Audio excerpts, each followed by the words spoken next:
I do. Covino and Rich. Are you ready? Honestly, how do I deal with you every day?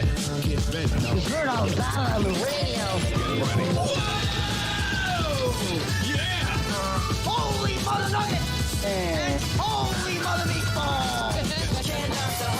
I'm the smartest man alive! You're so ridiculous. What? You're such a fool. Get out of here. Oh, I'm a disc jockey. What's a disc jockey? Here we go. Covino and Rich. Let's go! All right, welcome and good morning from your buddies Covino and Rich. Steve Covino, get over here. Hey, what's up? Rich Davis. On, put our video on the screen so I can see it too. All right, fair enough. Hey, it's an action-packed Tuesday, January 4th. Spot's still out. Back hurts, but we got a lot to get to today. Sports, life, entertainment, some stories. So hey, buckle in, Buttercup. Let's rock out. Here we go. Cheers. Oh my God! Ay, Dios mío.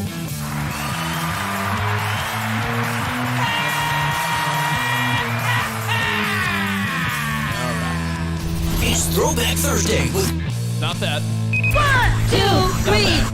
Oh my God! What's that? Hi, you want to get over here? Good morning, Tony. Good morning, Terry. Good morning, Crystal. Andrew Hart. John ZL. What's going on? Is that it? Yeah, I think so. No, I don't see a video yet. Oh, really? I don't know what happened. Yeah. It's not a matter of spot. We just need a third body. It could be a monkey, to be honest. We need someone to hit a button, but two people can't sit here and hit a button over there, if that makes sense.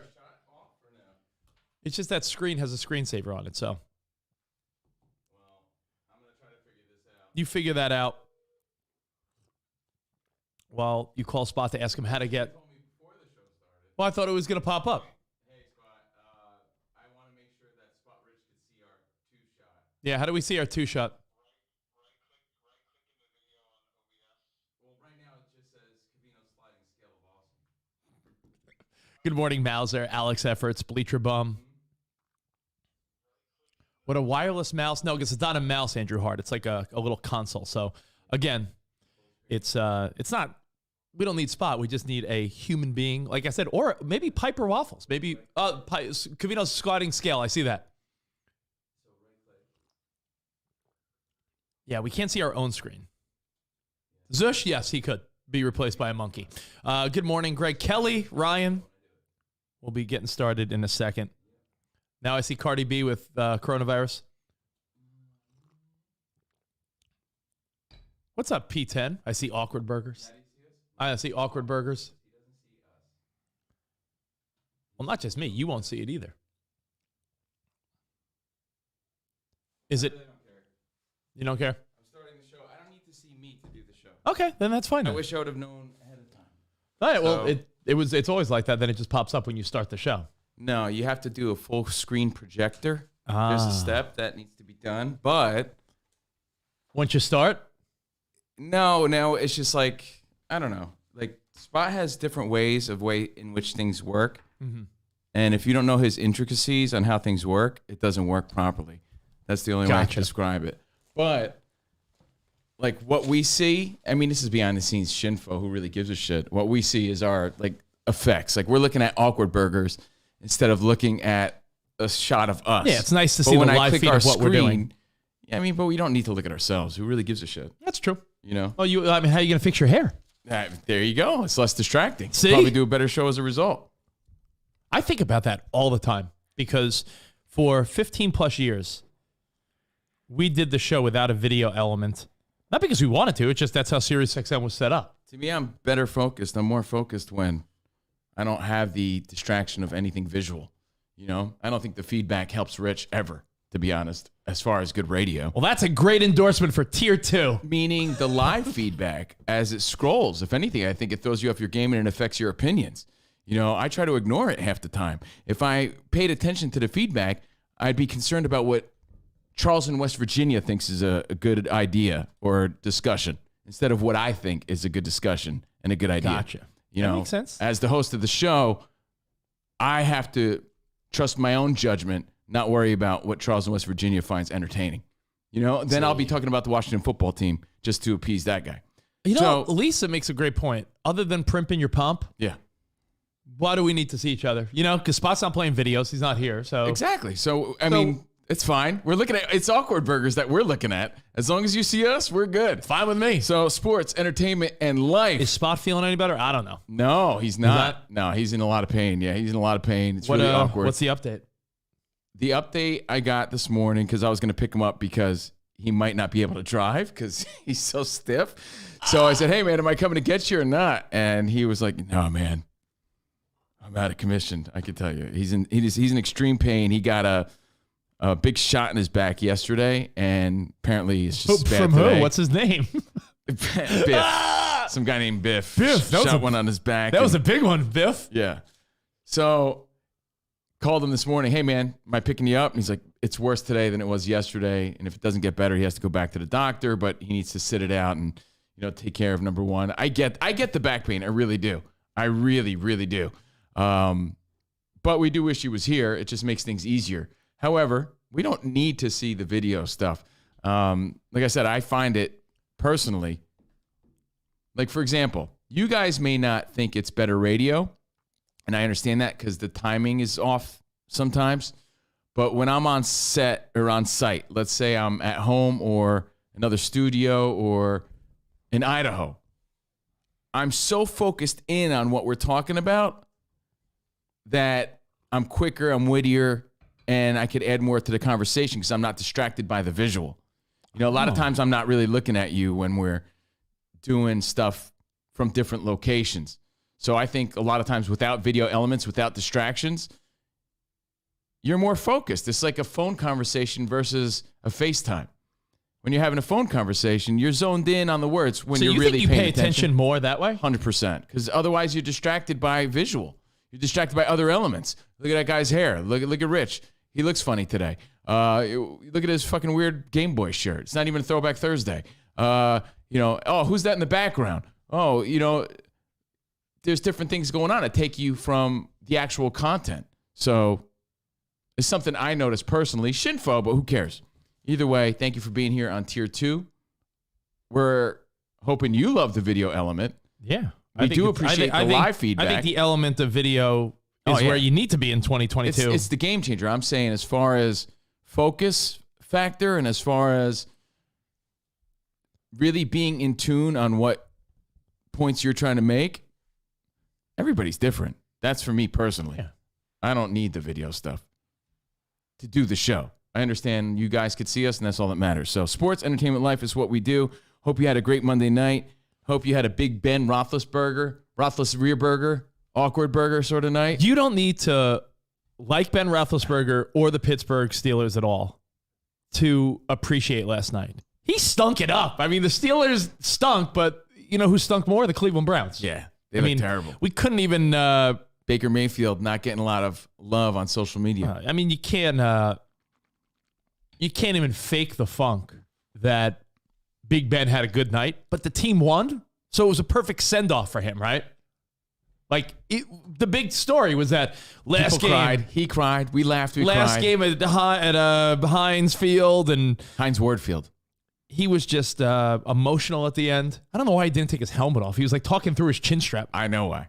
Because he didn't want people to see him crying. Like, remember the last time he took his helmet off? It was sad Roethlisberger, and it was a meme everywhere, but and he was he's crying, talking- and everybody speculated it. He's talking to the reporter. He's talking to Lisa Salters, and he's like, he's got his chin strap over his mouth. He's like, it's a very emotional moment. I'm like, Because he yo, doesn't fucking want pull down the strap. he doesn't want to be the Jordan cry meme. You know, he wanted to have a little bit of a, I don't know, prideful send off without the crocodile tears. We knew he was crying anyway. A lot of you at home were crying, but it's sad anytime, like Rich said, anytime you see Yeah. a legend end his career and, get that ovation from his hometown crowd. And all the signs and he even pointed out, because sometimes you wonder, like, do the players actually see all these signs and the terrible towels and all the Big Ben forever? And I'm thinking, yeah, he's got to see that. And he pointed it out at the end. He's like, and all the signs. I'm like, yeah. So hey, your stupid signs, people see them. Absolutely, man. So props to a great career, even though it didn't end the way he wanted it to. I mean, there's a long shot that it could. There's a long shot that the Steelers make the playoffs. Now it's a long shot. Monkeys might fly out of my butt. It would require the Tennessee Titans losing to the Houston Texans, right? Yeah, and AB might find another team. He actually might, and we'll talk about that in the Rambo And monkeys might fly out of your butt. I know. Yeah, that might happen too. But look, long career. Anytime you say goodbye to yesterday, it's so hard. Look at us when we got fucking shit on by SiriusXM as far as Covino and Rich is concerned. Look how hard that was. We had almost 17 years. Yeah. And the rug was pulled from under our feet. And we're actually, when I said peace out, seeing the promised land for the first time, even though I knew we were going to continue, saying goodbye to that chapter, made me pout really hard. I didn't cry because Vatos don't cry. But I pouted really hard. I was a sad Vato clown. I was like, oh. But say what you will about Big Ben's game last night. It's like Peyton Manning. Well, they all wanted to win for him, I'm sure. Yeah, it's like Peyton Manning during that 2015 Super Bowl season. You and I looked up his stats, not to be all stat boy, but if you ever get a chance, look up Peyton Manning's career stats. Yeah, I couldn't believe this. Every year. I knew they had a sweet defense. Every year that Peyton Manning was in the NFL. Hold on. Peyton Manning. Because this is interesting enough to just bring up. The guy who Donnie Pompidou thinks is the greatest quarterback of all time, not Tom Brady. I mean, he's one of the greatest quarterbacks. Now, keep in mind, I'm going to give you yards and then touchdowns to interceptions. Some of the highlights of fucking Peyton Manning's career when he was with the Colts all those years, right? Touchdowns, 33 to 15 interceptions, 49 touchdowns, 10 interceptions, 31 touchdowns, 9 interceptions, 33, 17 interceptions. Then he was in Denver, 55 touchdowns, 10 interceptions, 37 touchdowns, 11 interceptions. This guy was a machine. It's not Aaron Rodgers type numbers, though. As far as interceptions go. As far as interceptions. Aaron Rodgers, I think, still has 4 the entire season. Someone made the great point. MVP. On opening night, when he had first come back, we all said, oh, Aaron Rodgers stinks. He threw 2 interceptions that game. That was, which means outside of that, 35 touchdowns, 2 interceptions the whole year.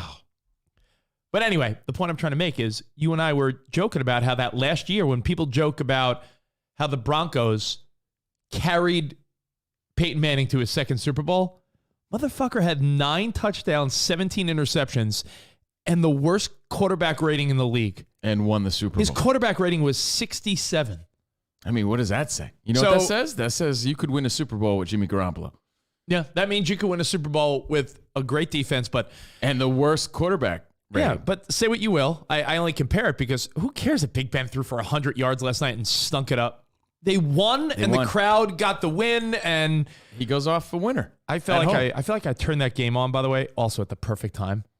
I turned it on in the fourth quarter, and I was like, perfect. Pittsburgh's winning, and oh, look, Cleveland's driving, but they're driving where you know that whether they score or not, the Steelers will get the ball back one more time. So we'll get to see Big Ben get on the field, and it was a cool moment. It was. It was sad for, like Rich said, anybody who has a heart. So sports, entertainment, life, maybe we'll talk about that a little more in the rando news of the day, but we hope you had a great Monday. We hope you enjoyed yourself. Back to the old grindstone. Kids are back to school. COVID is everywhere. Yesterday when I got in my car to pick up my daughter from school, I realized that the tire light went on. I was like, the temperature. That's what I thought. But I was like, but I didn't notice it in the morning. Usually when it goes on. It's usually in the morning. This is afternoon. I'm like, tire light. Tire light's on. Why? Because who needs that hassle and a half? Like the first day back at the office. You know, the first day back into your routine. And you don't know if it's just like, wow, the tire's a little low, or fuck, is this the beginning of something? Am I going to go to my car this afternoon and have a flat? Like, you don't know. So I pull into my daughter's school, and you really just want to start the new year off right. You know, kind of how like Antonio Brown did. Yeah. Just start the year right. And I get out of the car, and sure enough, there's a giant screw. I could see it. Like, there's a giant screw. Like, someone like, something that's out of Frankenstein. tire! Something out of Frankenstein's neck. Like, yeah, a screw. Not a nail. A screw. Like, you know, a screw right in my fucking tire. And, yeah, that happens. And shit like that happens all the time. But it's like, man, it's the first time I got in the car to pick up my kid. It's basically the first of the year. First day of the year for me. Was that $40 at Tire World? Well, this is where the story is like the worst. So, again, what did we discuss recently? When it comes to anything car related or dentistry, you're at their mercy, right? You're on their schedule. You're paying whatever price they say. What if they You have no to believe mercy? them. Yeah, and you know, they watch Cobra Kai, no mercy. So I call up one place, Tire World, right? Hey, man. Hey, Lou, you want to coach the Cleveland Indians? I got a guy on the other line about a pair of white walls. I'll call you back. Yeah. I said, hey, Lou Brown, got a screw in my tire. Can I come by? Sure thing. Right? I pull there. The guy is like, hey, yeah, we're not going to get to your car for another 2 hours. I'm like, I just called. I know, man. We're really busy. I mean, 2 hours? Like, I can't fair. wait around. I I'm with my kid. thought you were going to say something a little different. What'd you think I was going to say? 2 hours is standard. but what am I gonna People do? are backed up. I'm with my kid. You I drop don't your have car off. You go to I have a question. It wasn't even like, leave it here. He was saying, peace out. We're too busy. It wasn't like, hey, leave it and come back. He was like, we're too busy for you right now. So I was going to say, where I think did you get your tire fixed at that place across from Mendocino Farms? Tire World. Let me finish my story, because I went to 4 different fucking places. The thing is, if he would have said, yeah, we're going to get to it, but it might be a while, fine. He actually recommended. He's like, we're not going to even get to your thing in another 2 hours. Try this place down the street. I was like, well, what's the name of it? He's like, I don't know, but they should be able to take you. Oh, tires. Yeah, I'm like, all right, sure. And if, you know, I'm thinking, well, if it's not going to be 2 hours at the other place, thanks for the recommendation. I'm out. I'm like, but I just called. When you visibly see the nail in your tire, to me, that's almost like it's like a knife in your vein. You gotta leave it in. No, but there's almost something. Once you pull it out, it's like, but I always look at that as like all right, like, you know what it is at least, and you know that it's like the easiest one. It's like, hey, what is it, $40? You plug it? All right, cool. $20. Fuck that. 20. I'd say I'm the price line negotiator. Yeah, I'll give you 20. Fucking give me the fucking local discount. You're not giving me the fucking I'm at your mercy price. Yeah. Usually that's happened probably a handful of times in my life, and I feel like it's always 40-ish bucks, and you're right, it takes like 20 minutes, but all right, so they say a couple hours. They could do it if it's in the right part of your tire. If it's in the sides, they can't do it. That's right. Yeah. Yeah, you need a new tire. That's when the disgruntled employee comes in and he puts one in the side of your tire. I think you need a new tire or something. So I knew where the problem was. They couldn't do it. He told me basically, try the other place. All right, fine. Went to the other place. No can do. All backed up. Can't do it. Like, my fucking tire? Went to another place.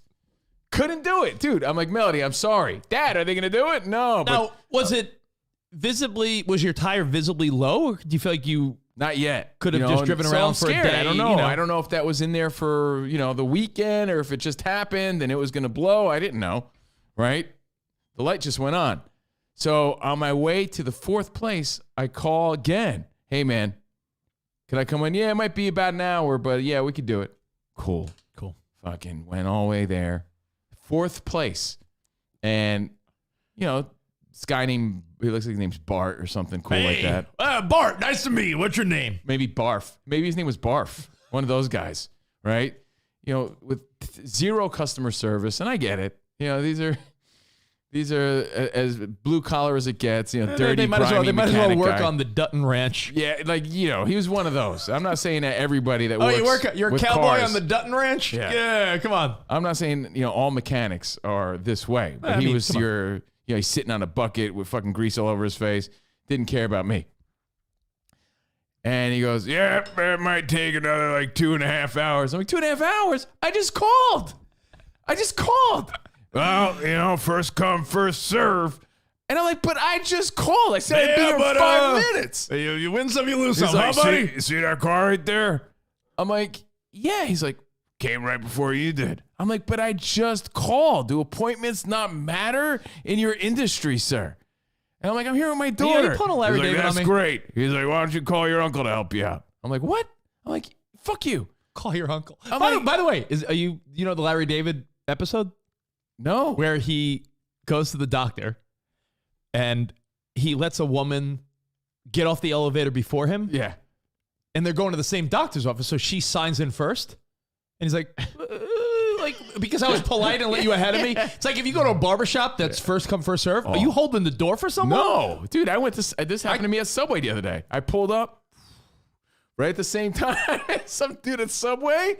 I'm like, fuck you. I got out real quick. Make sure I got right in front. I'm not waiting in line while you order all your fucking sides. By the way, one of my biggest pet peeves is when you go to a restaurant on like a Friday or Saturday night. And I would always, Sarah and I would always squabble about this because if I saw 3 other couples, let's say we're going to Texas Roadhouse. If I see 3 other couples walking towards Texas Roadhouse, I'm like, if we don't beat them there, that's like 3 parties of 2. They're ahead of us. I'm like, Yeah. fucking step on it. Yeah, you got to put your power walk on for sure. Yeah. So when you hold the door tight for butt someone, power walk. oh yeah, Tire World, yeah, you go ahead. I'll hold the door for you. I'm a nice guy. It just irked me so much and it reminded me once again how much you're at their mercy because they just don't give a fuck about you at all. I'm not the way- saying every place. I'm sure there's reputable places that make you feel special. Like, for example, even at a car dealer, their service center makes you feel special and important. They try to take care of you.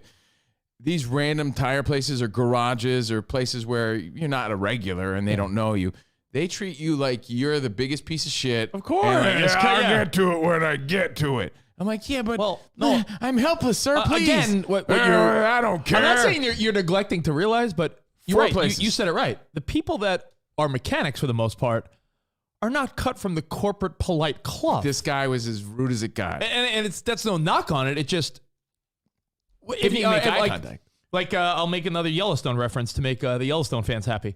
If you're a cowboy at the Dutton Ranch, do you think that person is, do you think they got the manners of some Ivy League collegiate douche that's used to like eye rolling corporate That America? guy's just douche too. Yeah, like, but what I'm saying there's is a middle ground. these are extremes. I'm Right. saying the extreme douche you would get that's like, I went to Harvard and I work on Wall Street. The opposite of that is fucking Bart, who has 0 manners. This guy, Barf. At all. His name was Barf. Barf. Barf. He was eating a burger while, fixing someone else's tire. And by the way, it's almost like clockwork that anytime you talk about anything, everyone is like, do it yourself. Could we just, for the last time ever in 2022, retire the idea that everyone has the same Shut skill up. set? How about this? Shut up already. If everyone had the same skill set, then No, hold on. Can I pull up Johnny Lawrence? Yeah. Fuck you, beat it. How about that? Thank you. He pulled a fuck you, beat it to the bartender. I loved it. My favorite line. I mean, fuck you, beat it, and in the kindest way possible. it's $20 to plug the If tire. you It's think not my that- skill set. If you think that Covino, It's just busy. and Covino also works.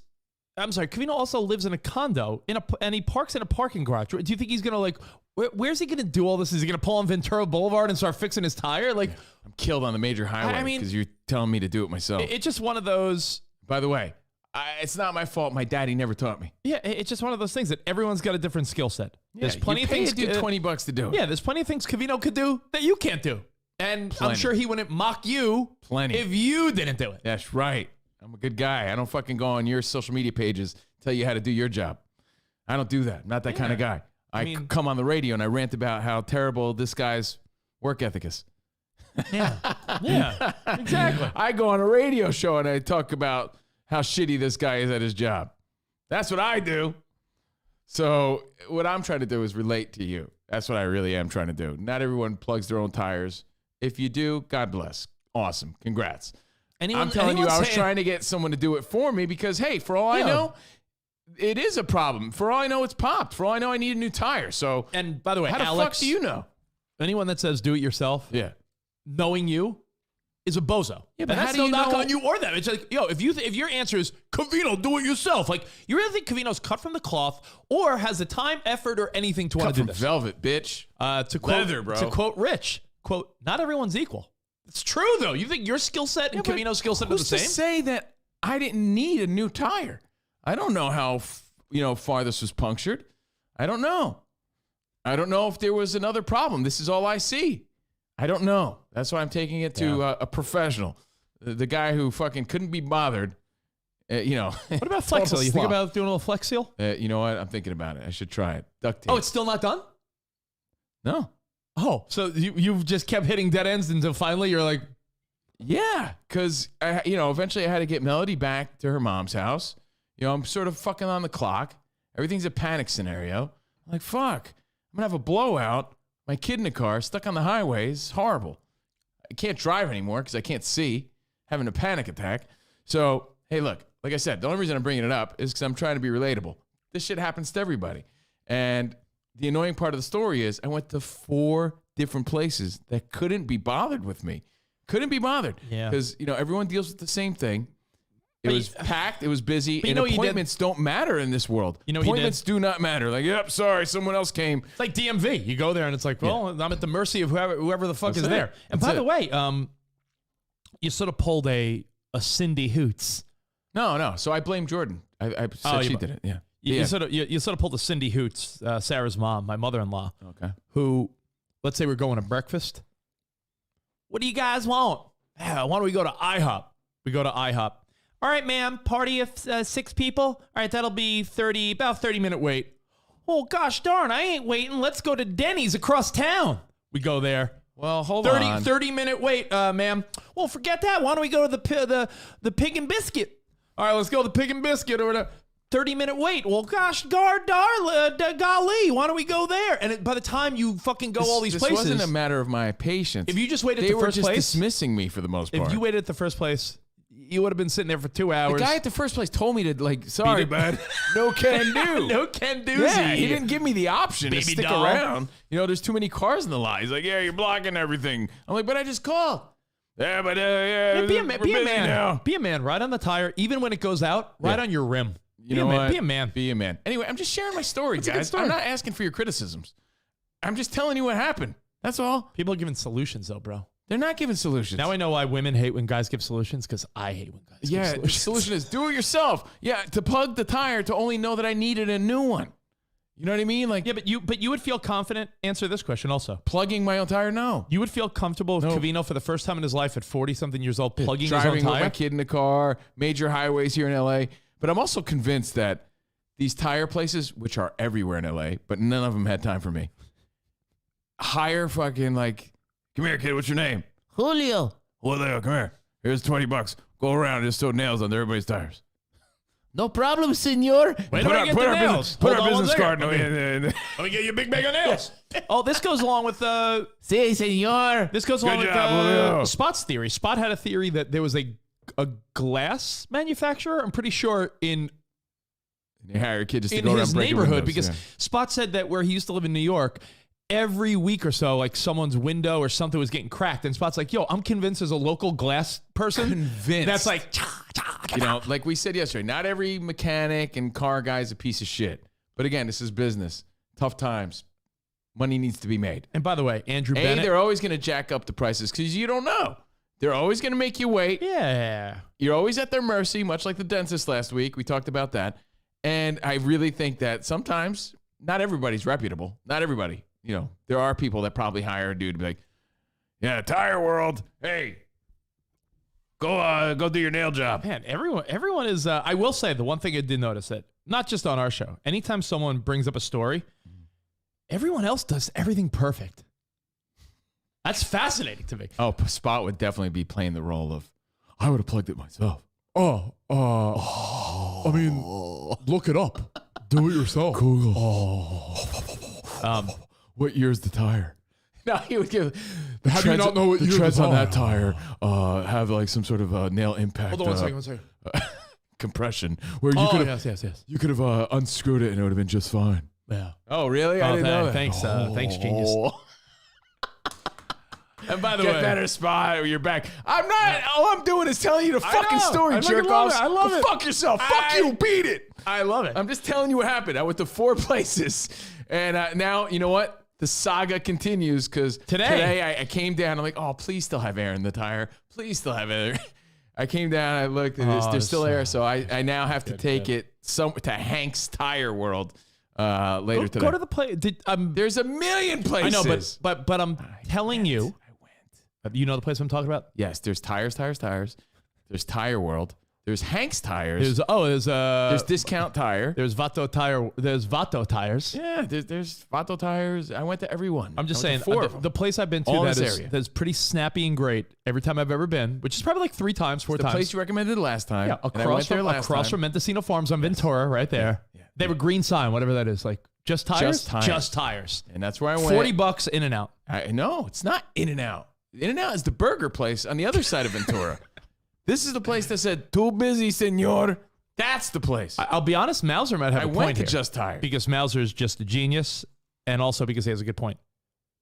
You ever think if you sent Jordan, hot girls get very quick service? Like if you just said, yo, Jordan, just go up to Ventura, drop off my car. He'd be like, please, could someone help me with my tire? That's real manly, too. Send my wife to fucking get the Wife? tire fixed. What? His wife? What? Girlfriend? Yeah, like we got married in Vegas. Got married in Idaho at the big potato drop. People don't know. It was I- like 3, 2, 1 as the potato fell. You're like, will you marry me? As we the made out chives. with masks on.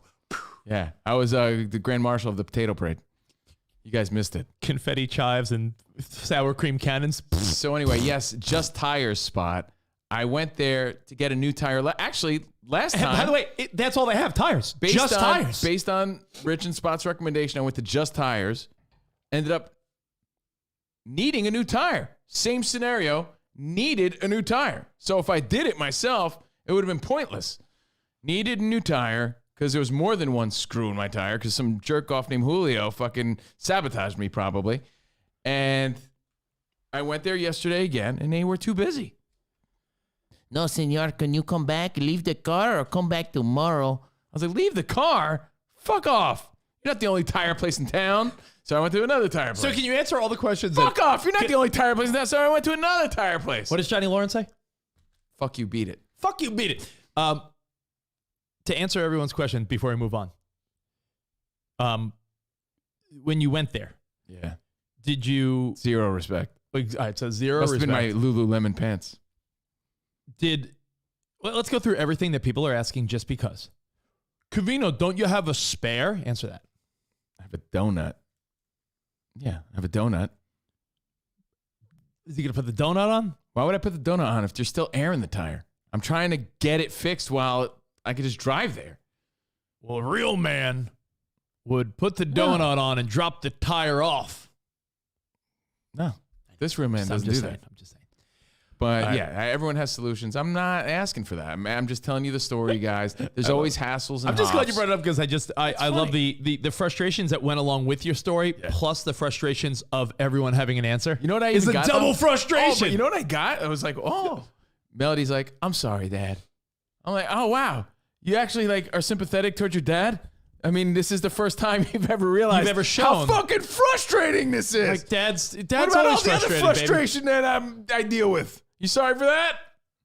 She's like, sorry, Dad. I'm like, yeah, kind of sucks, Melody, right? But things happen. You just gotta, I try to be a good dad. I'm like, yeah, but you just gotta, you gotta resolve it and move forward. Not a big deal. Do you think know? the guy at the tire shop disrespected you because you were wearing Lululemon pants and he was wearing cargo pants? Yeah, he's fucking. Hey, look at this vato with Lululemons. What the fuck does he think he is? Look at his stupid little ball sack hanging from behind. Fuck Look at this that. puto. You're like ABC, What's right? he trying to do? Junk me with his ball Where sack? is this Fuck guy? him. What do they call the Yeah, why don't you ABCs? come back tomorrow? Yeah, ABC. What are Yeah, ABC is nuts. That's what I see. I see his nuts in those fucking foofy pants. Lululemons, get some fucking real pants.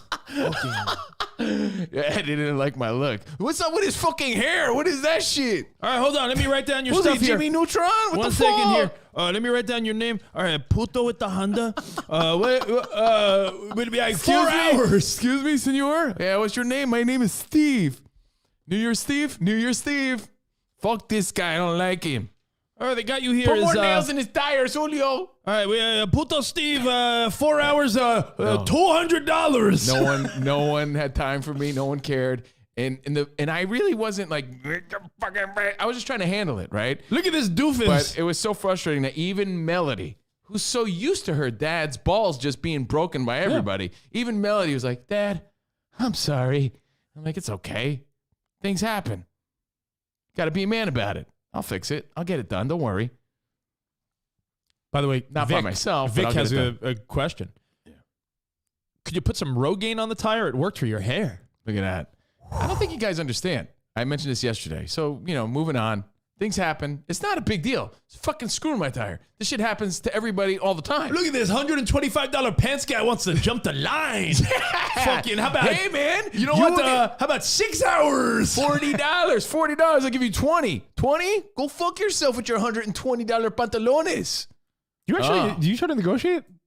No. Oh, okay. No. But I did, when I called, I said how much. $40 plus tax. And then when I called the other places, I'm like, yeah, $20, right? They're like, yeah, we could do something. And by the way, only one guy was Mexican in this entire story. It's usually rednecks. Yeah, but it's a funnier story. Yeah. Kidding. Barf was not Mexican.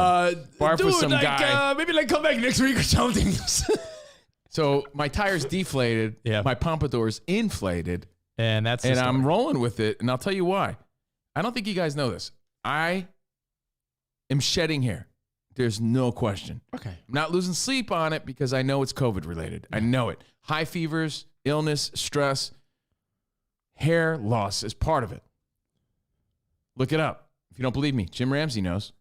You know how many people hit me up and said that they had the same side effects from COVID? The high fevers will do that to you. And the stress involved and quite possibly the medication. And I'm losing a lot of hair. So what I did was, I always have Rogaine. Do you know what Jason Alexander looked like before COVID? No. Pompadour? Yeah. Just like in Shallow Hal. It's like a 6-month process. So apparently it's stops. And I got so much feedback of, again, listeners that were hitting me up with their story and telling me yeah, man, 6 months to the day. My buddy Hector Rodriguez, what's up, Hector? He sent me pictures of his hair. Look how bad it was. See my scalp and look at me now. He looked like Johnny Suede. Hair, full head of hair. Long story short, if you don't know, now you know. I always put Rogaine in my hair. Always. It's just part of my deal. I buy it at Costco. Yeah, but you're not. Okay. Minoxidil. I'm not going to 5%. Do what you want. And my first question would be that's for people that are losing their hair. Like male pattern baldness. Yeah, I get it, bro. Losing my hair. Yeah, but that's not true. What you're saying is not true. I had alopecia areata one time. You know what the doctor prescribed? Is that the girl you went to high school with? The black girl? No. Her name was Uniqua Areata. Oh, okay. Yeah. And Uniqua's a backyardigan, I think. Look it up. Into the thick of it? Yeah. Alopecia areata. You know what the doctor prescribed? Isn't he a middle infielder on the Rockies? No, he prescribed minoxidil, Rogaine. Yeah. Because it helps stimulate hair growth. Has nothing to do with male pattern. I had a bald spot on the side of my head. Had nothing to do with male pattern baldness. Had to do with illness or anxiety or something. I get it. I'm not gonna debate you on it. I'm just saying that when I had an issue where I needed hair stimulation on my beard. And Z beard, I remember. And they gave me an injection. Had a Z in it, like a Zorro fucking bald ball. Yeah, it was it was stress or something related where they're like, yeah, the hair growth on a part of your beard was just not as strong as the other part. So they gave me one little needle injection and they said for a week or so, just rub a little Rogaine on your cheek. But it was a short-term fix. That would be if I did that permanently. It's being proactive, man. So anyway, I do that. So do I take an Advil before big night of drinking? Let me... No, bro. It's the same reason people take fucking Keeps or Hims or any hair product. Even Propecia helps you keep the hair you have. If you lost all your hair, you could be if you did lose all your hair, you could be one of those radio DJs we grew up with that would still use their headshot from 20 years ago? I'm not trying to do that, see? So what happens is Rogaine, I'm sure there's all different forms and formulas. I'm not an expert, but the one that I use is a foamy mousse. It's actual mousse. So this is what mousse does to my hair. Yeah, so I'm rolling with it. That's all. It's just mousse. So it's just mousse, Vic, in Toronto. It's mousse. Old school Mousse. 80s mousse. Remember when your mom came home with her Vidal Sassoon? She's like, it's called mousse. I'm using that again. I don't normally use mousse, but I'm using mousse. Yeah. Ryan, a cello fellow remembers that when I had to get hair stimulation for my beard. Yeah. Might sound like a joke, but it's weird. I had You had a bald spot in the Yeah. shape of a Z. it was Z beard. But Z beard. I mean, it makes sense. I mean, we have medical coverage, and the doctor's like, yeah, it's easy to fix. But I mean, It was are you noticeable. gonna go through life with a fucking patch in your beard if it can be fixed? It was more noticeable the more he grew his stubble out. Yeah. You know, so it went away. And I know that this will eventually stop, and I'll grow some real thick, luxurious flow. So anyway, that was my yesterday. Imagine a side effect of you taking the Rogaine. I like I said, No. it's not new, but I only just use it like a little bit, right in the problem areas, you know, Like the corners and yeah, shit? in the corners. I've seen pictures of my grandpa, you know, handsome guy and all, but I'm trying to keep my shit. Yeah, but I want to look like that when I'm older. I don't. I'm gonna Yeah, when I'm older, I'm not when feeling that. when I'm 70 or 80, you know, you're gonna thin out a little bit. Anyway, imagine if one of the side effects, would you still do if it meant keeping your full pompadour, but all of a sudden you started getting like patches like wolf hair all over your body, like Jordan, what the fuck? And you look and you're like you turn into like Teen Wolf or some shit. The rough patch, the patch of hair What above if, my what ass if your crack nipple, like my your dad nipple has. hairs get a little more? I already have all that. I have all that. All of a sudden you start to get the beard fill in like those weirdos that grow hair here. Yeah. So I'm looking voluminous right now. Thank you, Mercer Man. But it's only because I'm using mousse in my entire head. You ever see guys that grow cheek hair? Like ass cheek hair?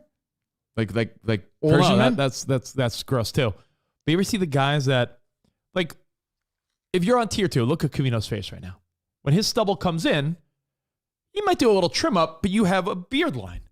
I'm talking about the guys that grow hair like here, like on their. Oh, yeah. Like, and you're like, yo, why do like if that was me, I'd fucking laser that shit or do something. I get hair, like my eyebrows extend a little bit and I have a little fuzz right here that I have to maintain every once in a while. Underneath your eye? Yeah, not all the way here. Like a You have raccoon. under On the side. On the side. You're like, I got loops around my eyes. Yeah, I have to maintain. Hey, you got to maintain, guys, right? Yeah. That's all. Maintain. Preventative. Be proactive. Fix your tires. Lots going on, man. All important shit. This is the fun shit. So anyway, got home. Drove Melody home.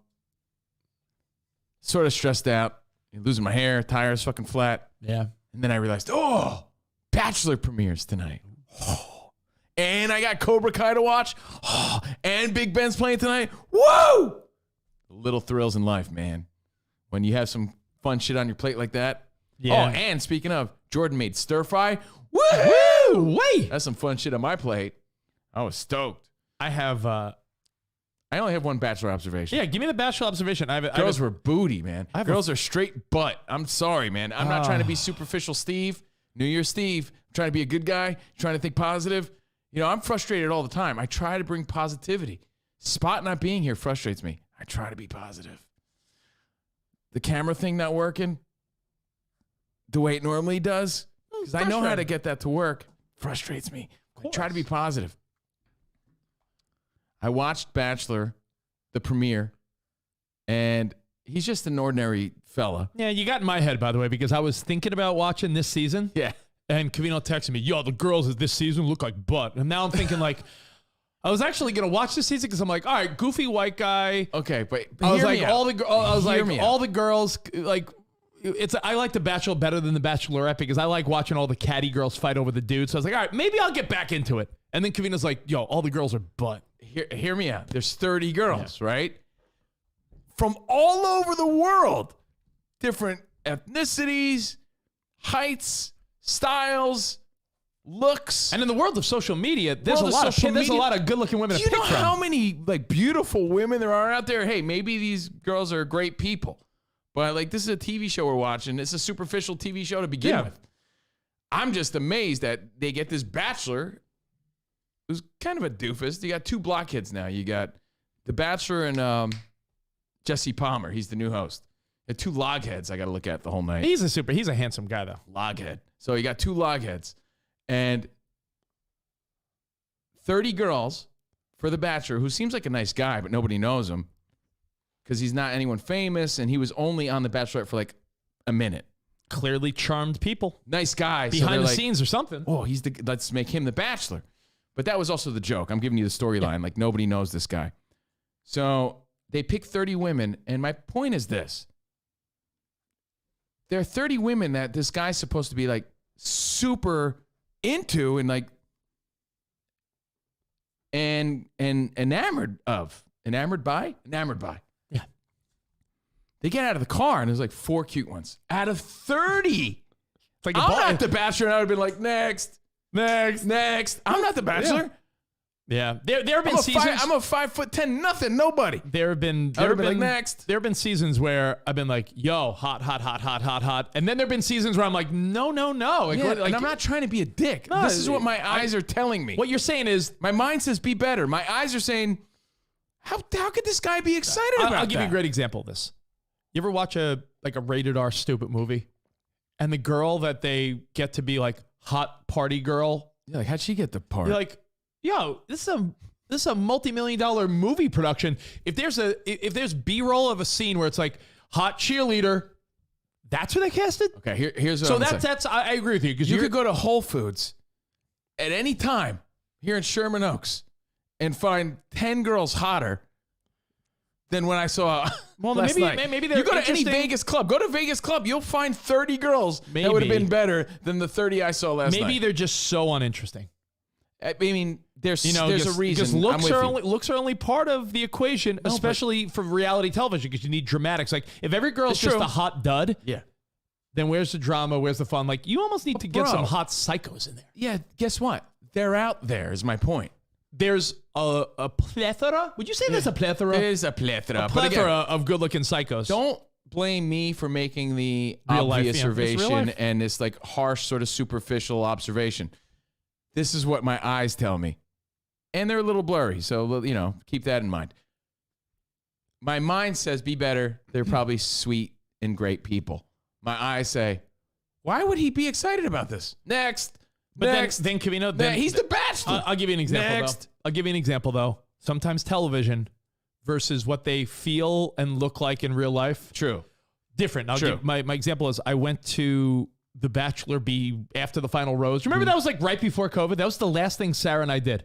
I remember you looking goofy on TV. You guys made fun of me, but it was funny. I was like in the front. I was Chris Harrison and Rachel. What before they hated each other? The girl that got Chris Harrison fired. Rachel Lindsay, Your good friend. Yeah, I don't. If she's a good friend to Chris Harrison, I don't want to be her good friend. Rachel Lindsay got me tickets to after the final rose, and we got in there, and the people that were seating people, they choose where they want people to sit. They're like, all right, you two, you're going to sit here. So I was in a great spot.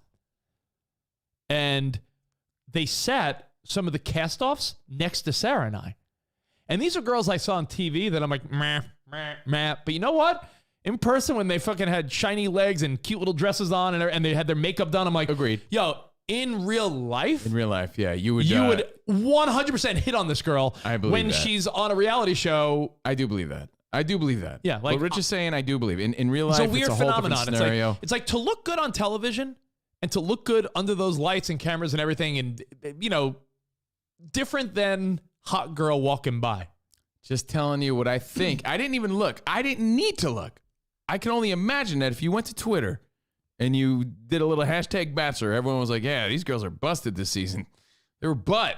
I thought as the Bachelor, he deserved better. I don't know. Well, Maybe I'm just looking at it the wrong way. You know I'm what? just telling you what I observed. Who cares? Then I watched Cobra Kai, and it made all the difference. Best fucking show on TV. It's so dumb that it's great. And Terry Silver is the fucking G. He's the best guy on the show. Well, I'm excited to start it. Yeah, it's great. I love it. And Now- you know what your superficial observation is going to say? Oh, Miguel got chubby. All right, okay. And then I'm going to say, well, so did I. So I can't really say much about that. You know, I guess I'm not going to watch The Bachelor now. Maybe I'll watch episode 1 to agree or disagree if the girls are butt. Out of 30, 4. 3 cute ones, maybe 1 pretty one. Okay. Out of 30. I mean, that's very superficial, but I will. Yeah, but I that's will what the assess. show kind of is. No, it is. I know I it's agree. about love and all, but this is first impression. Yeah. Right? You don't I know, know what these I know what you're people. saying. If you're The Bachelor, you want to have a fucking boner alert when every girl's walking out of that limo. Like, meanwhile, this guy's like, oh, cute girl. Cute. She's like, Yeah. That's what I'm saying. So if they look good on TV, does that mean they have to be good looking in person?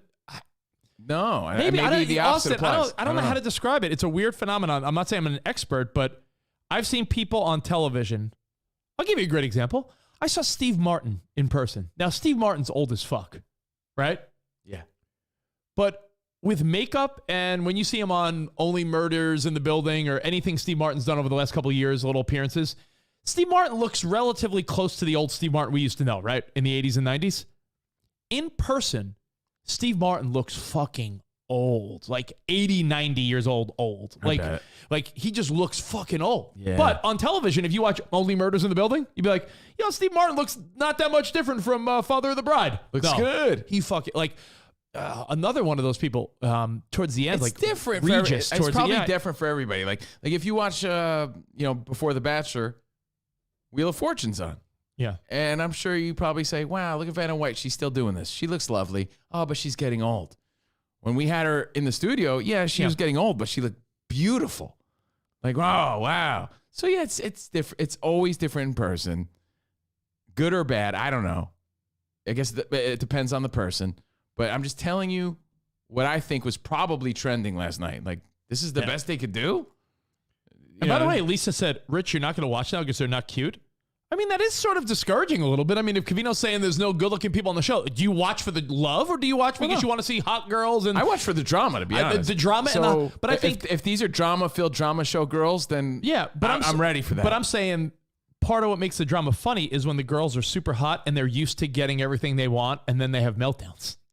Well, That's I'm hoping psychological. That's what it is. I want to see some AB Antonio Brown shit. That's why I'm tuning see in. people walking off. But yeah, Cobra Kai totally made the night, and and Jordan Stir Fry, which was fantastic. That was a great surprise, and because I was just laying there, sort of like thinking about my day. She's like, dinner's ready. I mean, was Lisa's Lisa's sort of right, but not. Lisa who? Paraggio? Yeah, she's like sort of right. About what? She goes, has anyone seen those TikTok girls where they do you could make anyone hot with filters and stuff, and it's like a regular girl who's like.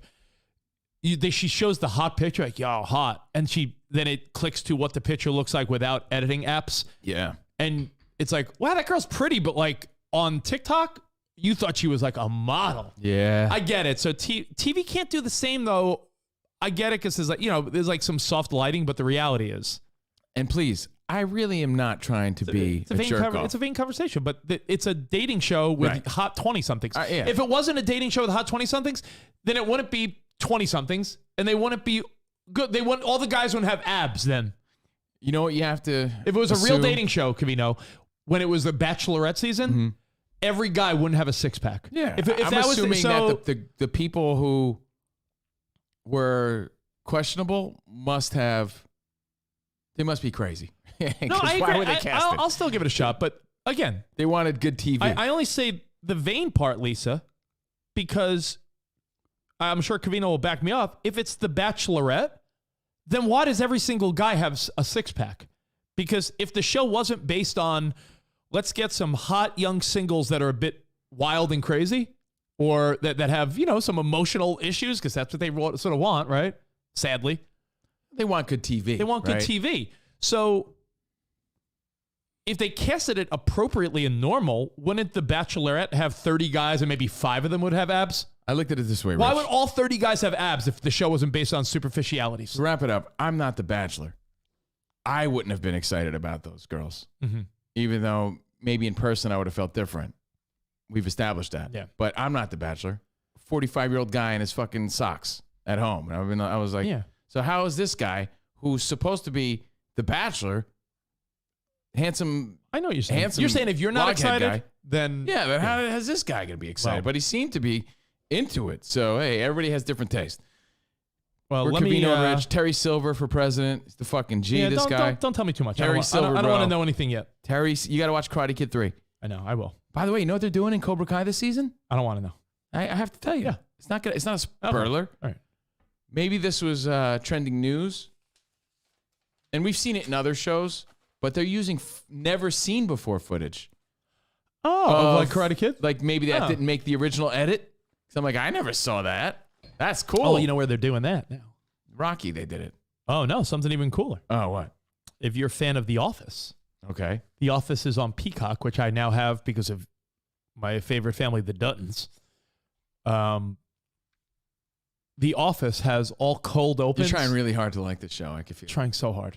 No, I do. I finished season 1 yesterday. Come on, admit it. It's too I'm dusty up for you. I'm up to season 2, episode 3, and I do like it a lot. You know what it is? Talking about Yellowstone, guys. It's a show that I told you yesterday, and I'll stick with it. It's a show I like a lot. But the pressure for people being like it's the greatest show makes me feel like, should I be liking it more? Rich is just trying to get on Spidey's good side. Not at all. See? Nope. See? don't- Let's talk about the Duttons. No. It's okay. You're my- trying to find common ground. It's good. My thought is, if no one told me about Yellowstone, I'd probably be, if I watch it, I'd probably say, this is good. But because everyone else, much like you said yesterday, Game of Thrones, there are some people that are like, oh my God, oh, Yellowstone. I'm like, man, should I be liking it more? Because I like it, but I'm not like loving it. Right. So Great characters, though, by the way. that was my Monday. Cobra Kai really made up for it. Had a nice rest of the night with Jordan. We just sat there and watched some TV. And What- here I am today, rocking like a hurricane. And I got to get back to the house because I have people coming to fix the. No, I'm doing a water test today. You know what a water test is? Is that when you fill up a condom you use with water to see if there's a hole in it? That was the balloon test. Oh, you used to do called it that, the balloon right? test. You used to call I thought that was the water test. No. What I used to do back in the day, guys, just so that women would never like hold me hostage and tell me that they were late. Remember the old, I'm late, just to get you panicked? Did you get it yet? Did you get it yet? Yeah, just curious. Did you get it yet? So, like, hey, Ben, you happen to have your period? I would fill it up with water when I was done to make sure there was no leaks. And then I would throw it at them and run out the room. That's the finishing move. Yeah, throw the balloon. No, you know what a water test is? That was the balloon test back in the day I used to do that. Let me guess. They're going to I'm a better man now. turn your hose on and let it run all over the top of your shed to see where the holes are. They just try to figure out where the leak is coming from. That's at 11:30 today. So, new year, new me, New Year Steve, just trying to get to the bottom of all the problems. I want them all resolved. Oh, by the way, that is a great assessment from Ryan, who hit us up. What's up, Ryan Caldwell? Said, I agree with Rich's assessment of Yellowstone. It's a good show, but we're sold it was a cowboy version of Sons of Anarchy. And then Archmage Frey said that happened with Stranger Things for him. Archmage. Is that a guy or a girl? I have no idea. Archmage Frey. I don't know what kind of name that is. You know, sometimes people have screen names and they're from a show that you just don't watch. Yeah, like my brother's stupid social media name. I think it's from Grand Theft Auto. What is it? Like Tommy Vicente or some shit like that? Yeah. Tommy Peretti? Oh, what's his stupid name? Well, anyway. I'm pushing through Yellowstone just because people say it's good. Fun fact, Rip's great-grandfather founded Warner Brothers. Oh, get out of here. That's wild. Tommy Vercetti. Tommy Vercetti. That's my brother's And- social media name. And by the way, the vibe of Yellowstone is how Archmage Frey said they feel about Stranger Things. They watched it because everyone else talked about it, and they're like, yeah, this is good, but if no one else raved about it, how would I feel? Everybody has different tastes. How too. would I Keep feel? that in mind. Everybody has I mean, I can't say different likings. I mean, I gotta like it. Sarah and I were up to season 2, episode 3. And by the way, season 1 is only 9 episodes, so it's not like we've been ripping through. No pun intended. Rip. I think it's good. I'll start Cobra Kai and all that when I'm done with Yellowstone. But I had a thought, and it ties Cobra to something. Kai and all that. You're watching all that? Yeah, he's all that. Got bad Oh, reviews. he's all But that. yeah, but I'll I thought you were watching the Nickelodeon show. I have a thought based on something you told me. And it has to do with something a girl said to you that you were like, are you fucking kidding me? Oh, it's definitely decent. No, wrong story. I know. Not now, Papa. That girl? Not now, Papa. Not now, papa. Then when? How about now? Not now, Papa. You told me something that yesterday or the other day that I thought was fucking hilarious. And it made me think. I'll start with this. When Lawrence Taylor played in the NFL, you would never have thought there'd be another person that legitimately went by LT. Right? Ladanian. Like, Lawrence Taylor, that's fucking LT. Liquid Todd. No one ever thought. BPM's Liquid Todd. No one ever thought that On SXM. Maybe if I you call him LT. maybe if you lived in New York and you like dance music for I call him LT. a bro. 5-year period. Liquid Todd. So LT. And by the way, his name, which was like a play on words for Liquid Tide, he's a DJ, Liquid Todd. I did radio with him. I never even thought of that. Liquid Tide. I never even thought of that's the tie-in. Well, now liquid just means a whole different thing. So I wonder if he, you know what I mean? Like he's like Liquid Todd. Like what does that mean? He's like, he's like Like you just go with the flow. liquidity. Yeah, like I don't know. you just roll however you feel. That kind of Liquid Todd. It's so funny. I never thought. Do you think most people think Liquid Tide? That's how a play off of that? I never even Liquid thought of that Todd. once. I've known him 20 years. I mean, I don't know what to say about I just thought it was like a radio name, Liquid Todd. So anyway, LT.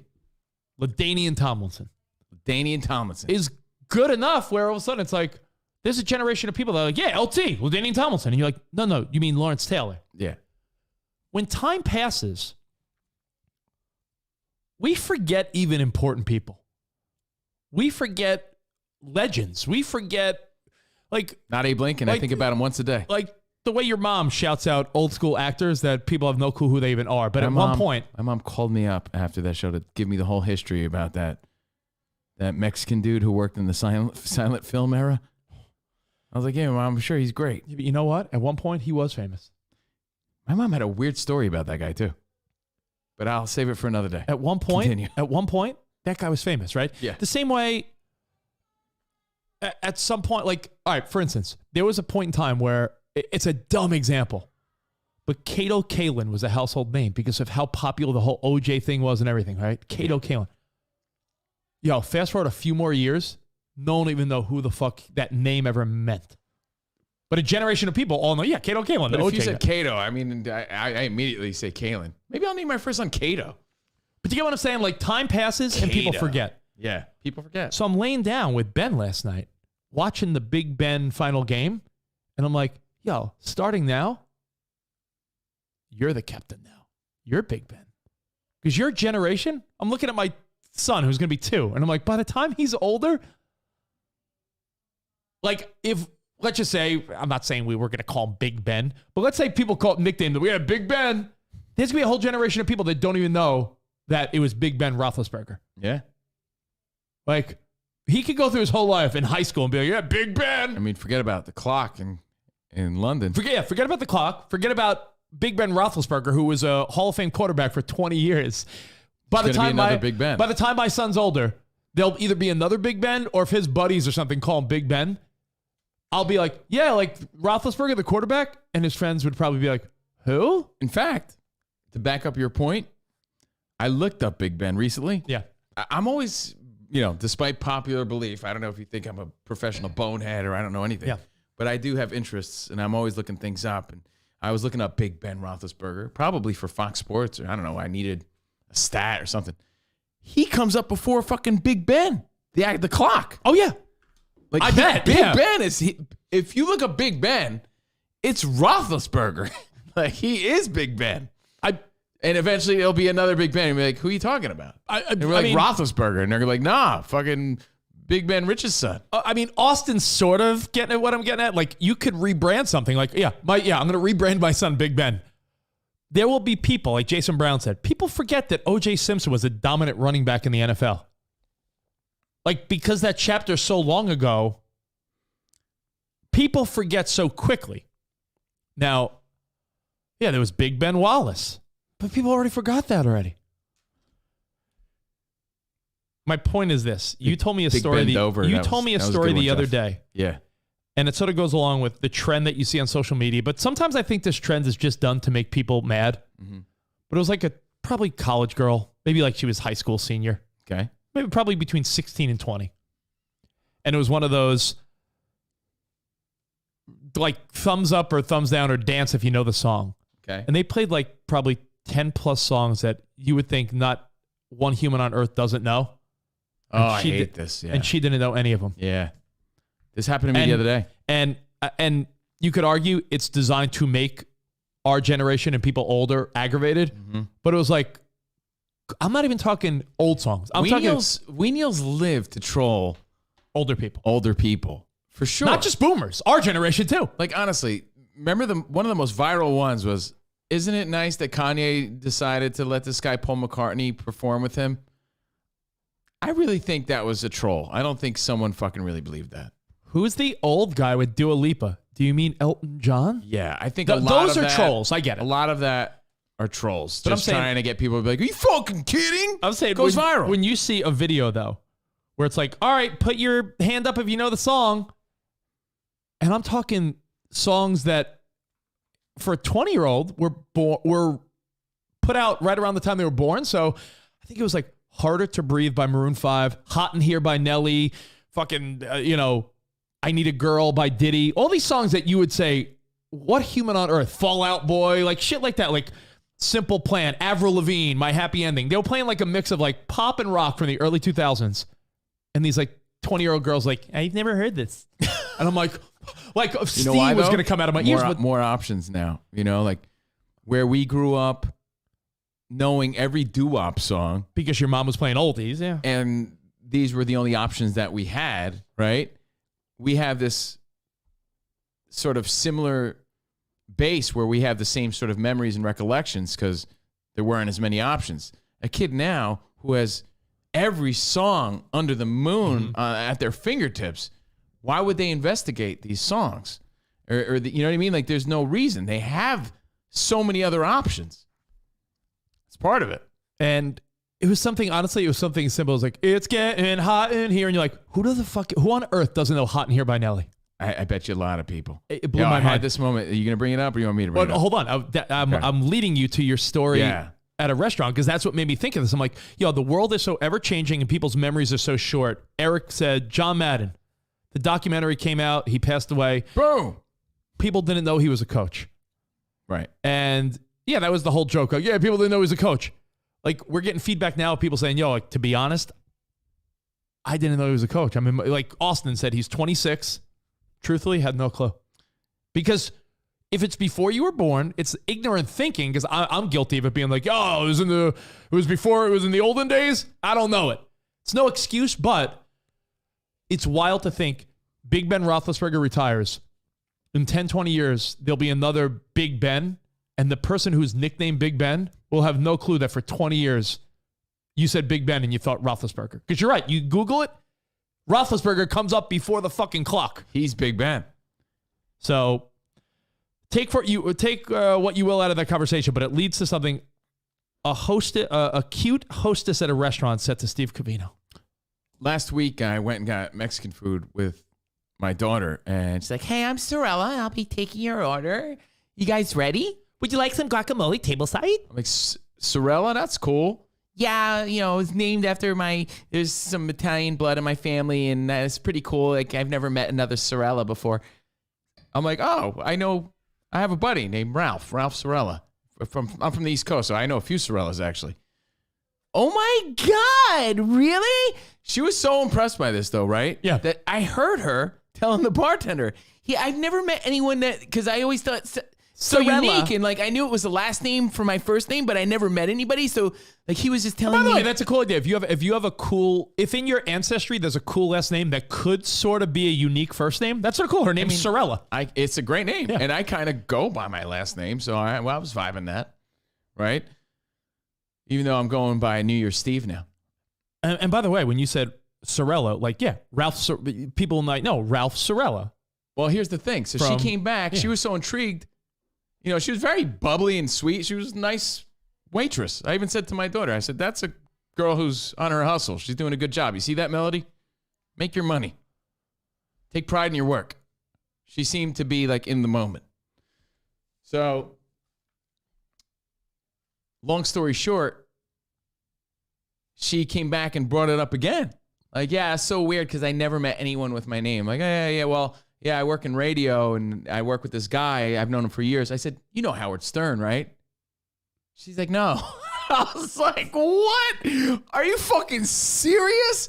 I'm like, you never heard of Howard Stern? She's like, nope. No. Even my daughter was like, wow. So like, no. who were making a I reference. didn't make a big deal. I just was but like, I'm saying okay. you were making a reference like you know a guy whose last name is Sorella. Her name, Ralph Sorella. Ralph Sorella's Howard's stylist, but best friend. And anyone that knows the Stern Show, Yeah, if you ever listen probably knows Ralph. If you ever listen to the Stern Show even once or twice, Ralph Sorella is part of the show. She was so amazed that because she never met another Sorella before. I was just giving her a reference. Like, yeah, this dude I'm friends with, he's from Howard Stern.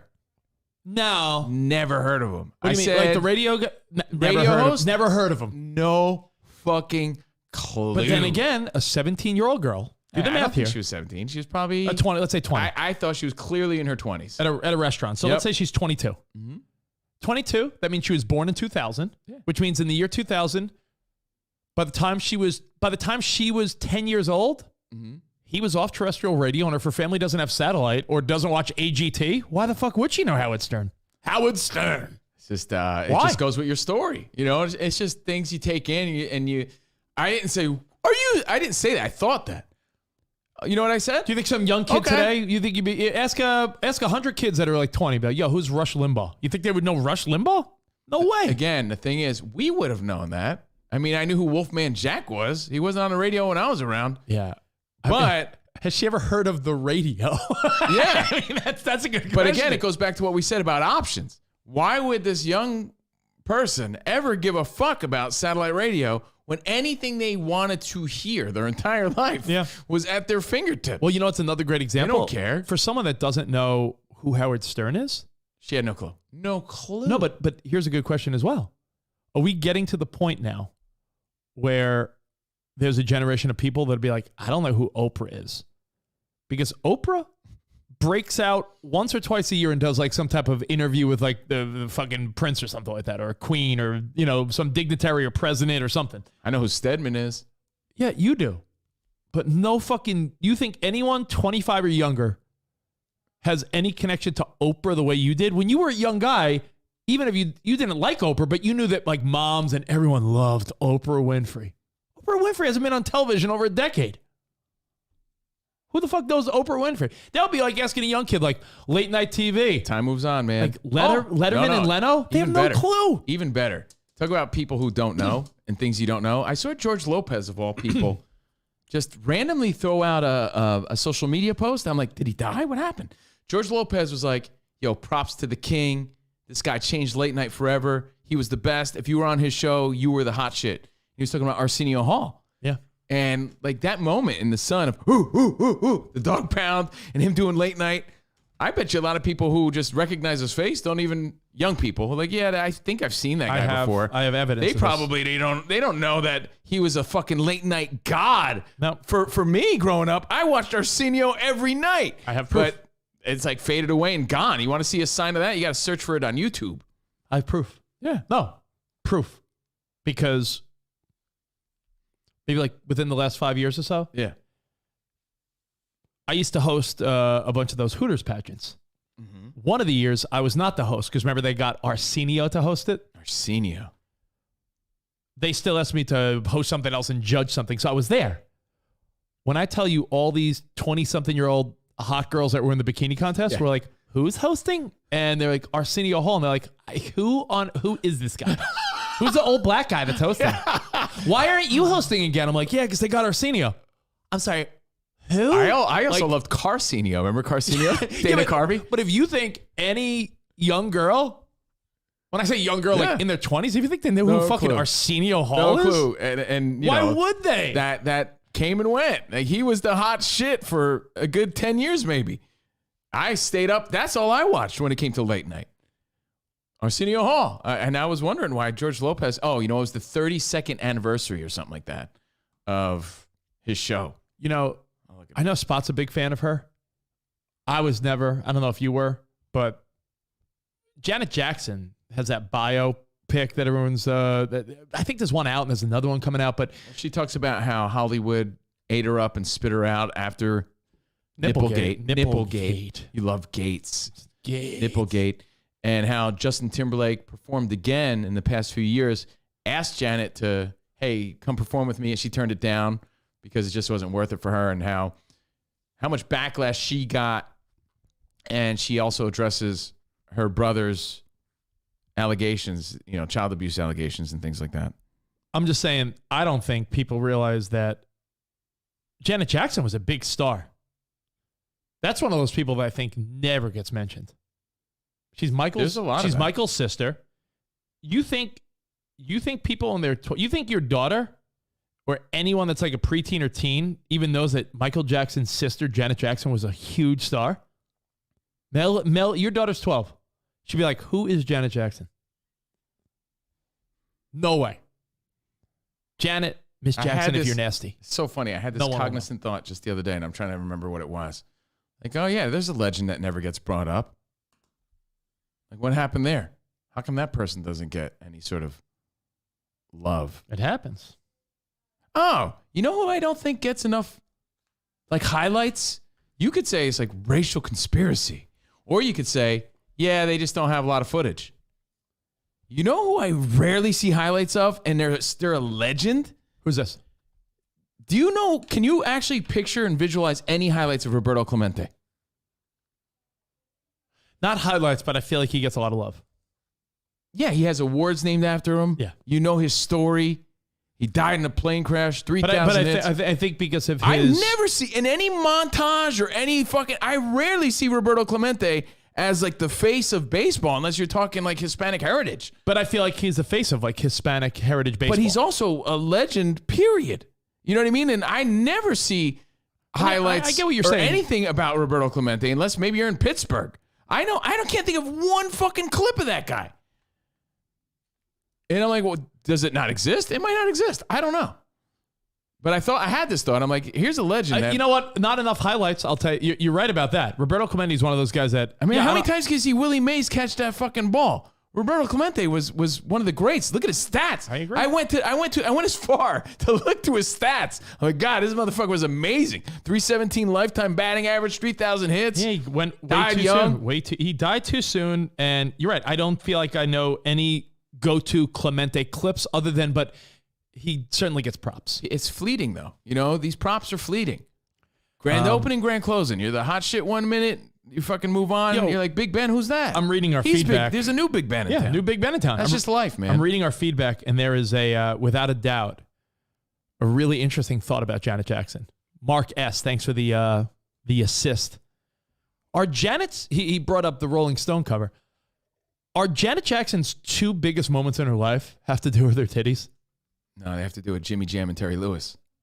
Janet Jackson's two most popular things in her life, the Rolling Stone cover and Nipplegate. She has... Not even the Rolling Stone cover. It was she has her, a catalog. her album cover. I'm sorry. Did I say Rolling Stone cover? Album cover. Her boobs. Hand bra. The hand bra and Nipplegate at the Super Bowl. The two things that you would mention Janet Jackson about. I liked her best in Different Strokes. I'm telling you. It's weird how people have not a selective memory, but I think about that with Betty White, who just died. She's one of those few people that the world loved. I saw something that said, what a testament to Betty White. She died almost 100 years old, yet society still wanted more from her. Like usually by that age, it's like you've been forgotten. Betty White somehow, she dies at 99 and people are like, oh, but we wanted more. What the fuck more did you want? She gave you everything. I mean, it was something along the lines of she lived to 99 and it was still too soon. Yeah, like how is that possible? But I thought about Betty White because Betty White, who lived to practically 100, probably, like she'll mention people from her past. That's like your mom or her grandparents would be like, yeah, they were legends, but someone else like, yo, I don't even know that name. Like Betty White has seen the world come and go from the highs and lows of all the different superstars and celebrities. Like Betty White lived in a world where she was doing skits and movies with Ryan Reynolds and Sandra Bullock and the Kardashians and whoever. But she also was like acting 70 years ago. So she probably was the best example of knowing how dumb people's memories are. Oh, yeah. I mean, it's fleeting. Fame is fleeting. People's If memories if you look at Betty White's ex-husbands, are limited. like Betty White's ex-husbands, I bet in that moment, they were like fucking superstar actors that people knew. But now they're just like an old name. They could have been Stedmans. We don't know. I don't know. I'm not gonna care too much, but honestly, I mean, bet it's all perspective too. It's like, look, just spend an afternoon with my mom. She'll tell you all kinds of things. You're like, oh, I didn't know that. I don't really care either, but I didn't know that. Thank you. She's like, Leslie Nielsen, you always talk about stupid Naked Gun. I knew him when he was a serious actor. I was like, he was a serious actor? Did he have black hair, Mom? Tell me. I didn't know Leslie Nielsen as a serious actor. My mom did. You know, that's kind of how it is. Betty White's like, she had 2 husbands before the love of her life. And I'm sure these guys were somewhat famous because they were dating Betty White. Yeah. But they're just names that no one knows. Come and gone. Boom. Later. Comes and goes. So what are you chasing? With the leap years, she did live to Everybody 100. wants to be remembered, but all these people who, did far more than we'll ever do to be remembered are still forgotten. Wait, did Betty White make it to 100 with leap years? No. 4 years. I don't think so. Wait. Every 4 years of the leap year, she lived to 99, so roughly 25 leap years. She died less than 25 days away from her 100th birthday. So take away those extra leap years. Betty White did make it to 100. No way. Is that like a fun fact? Yeah, Mike Wheeler just said it. But Mike, how come I haven't seen that anywhere yet? You're the first guy to tell me? I'm sure he saw it on social media. I don't think Mike Wheeler, no offense, came up with that thought. Maybe he did. Somebody has to. The leap years are already included in the counted years. No, Jason, but if 25 of the 100 years Betty White was alive, there was an extra day, that means take away the leap years. That's 25 her birthday extra was days. 17 and her days away. Her birthday, she missed her 100th birthday by 17 days, which means she had 8 days to spare. Yeah. She was 8 days. I think. I think that you're makes right. perfect sense to me. Yeah. What do you not get? What is people not getting? Ryan is saying that's ridiculous. It's already counted It's in not February counted in. 29th. It's not counted in, Ryan. Jason is saying, no, that's stupid. No. It is a meme. Spot says he's seen it. So is it true or no? I feel like there's a little loophole here where it can't be true. It's such a diss to Mike for no reason. What am I supposed to say? Mike came up with it? You think Mike Wheeler came up with that? I'm sure. I've seen people make every meme possible. I come up with OG original thoughts every day. I'm sure other people may have the same thought. Boom. Can I just, dude? Our brains are sadly connected. You just said boom. Know what I was about to say too? I was about to say, it's a weird thought too. What? When celebrities that are so iconic have kids, their kids could only be underwhelming. Like when you see John Madden's sons, yeah, I'm sure they're fucking great guys, but they're not John Madden. So you're like, right? It's just some fat guy that with a goatee who's like, yeah, I'm John Madden's son. It sounds terrible, but it's curly like hair. But it's like your dad was so extraordinary, and you're just like a regular cool guy. I'm sure. I don't want to sound mean, but see that all the time. It's like when your dad or mom is extraordinary. Yeah, that's tough. Like Betty White. I mean, Betty White got kids. The other son addressed it. Did Betty White ever have kids? No, I don't think so.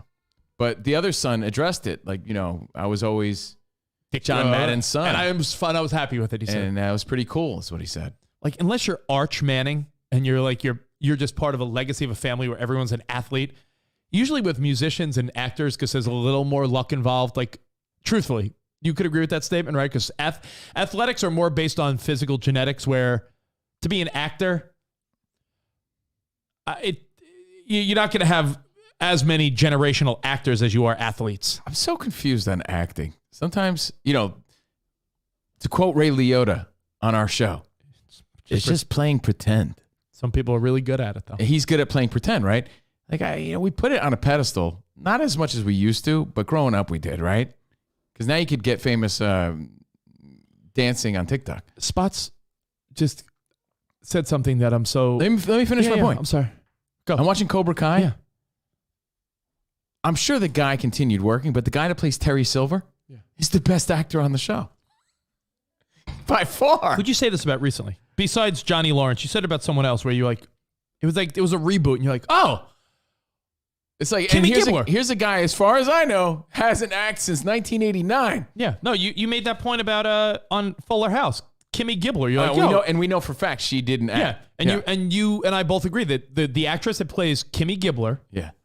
I got to give her props because it would be rude. To She was on our describe show. Kimmy Gibbler. She killed it. Kimmy Gibbler. Yeah, she real was great. name is You're going to know it when you see it. Andrea Barber. Andrea Barber. Andrea Barber. She was the most dynamic steam sealer in the whole show. She just has charisma, and it's like, so she just stopped acting, but she could very well have kept going. For all we, she could be on SNL. She's fucking hilarious. She could have been like in like Melissa McCarthy movies as like one of the other women or something. My prediction is the guy who plays Terry Silver, he's so maniacal and crazy and such a great character, and his facial expressions are so great, and he's so good on the show. Yeah. It's going to open a door again for him to be like the lead in some shit because That's if they he's so want to do it. charismatic. Maybe they don't want to do it Yeah, I because don't it's know. like if they don't want to do it. Anyway, acting. You were talking about acting and everything. I was like, acting confuses me. We put it on a pedestal. Really shouldn't be. So Wait, you just said something. Hold on. Spot said it.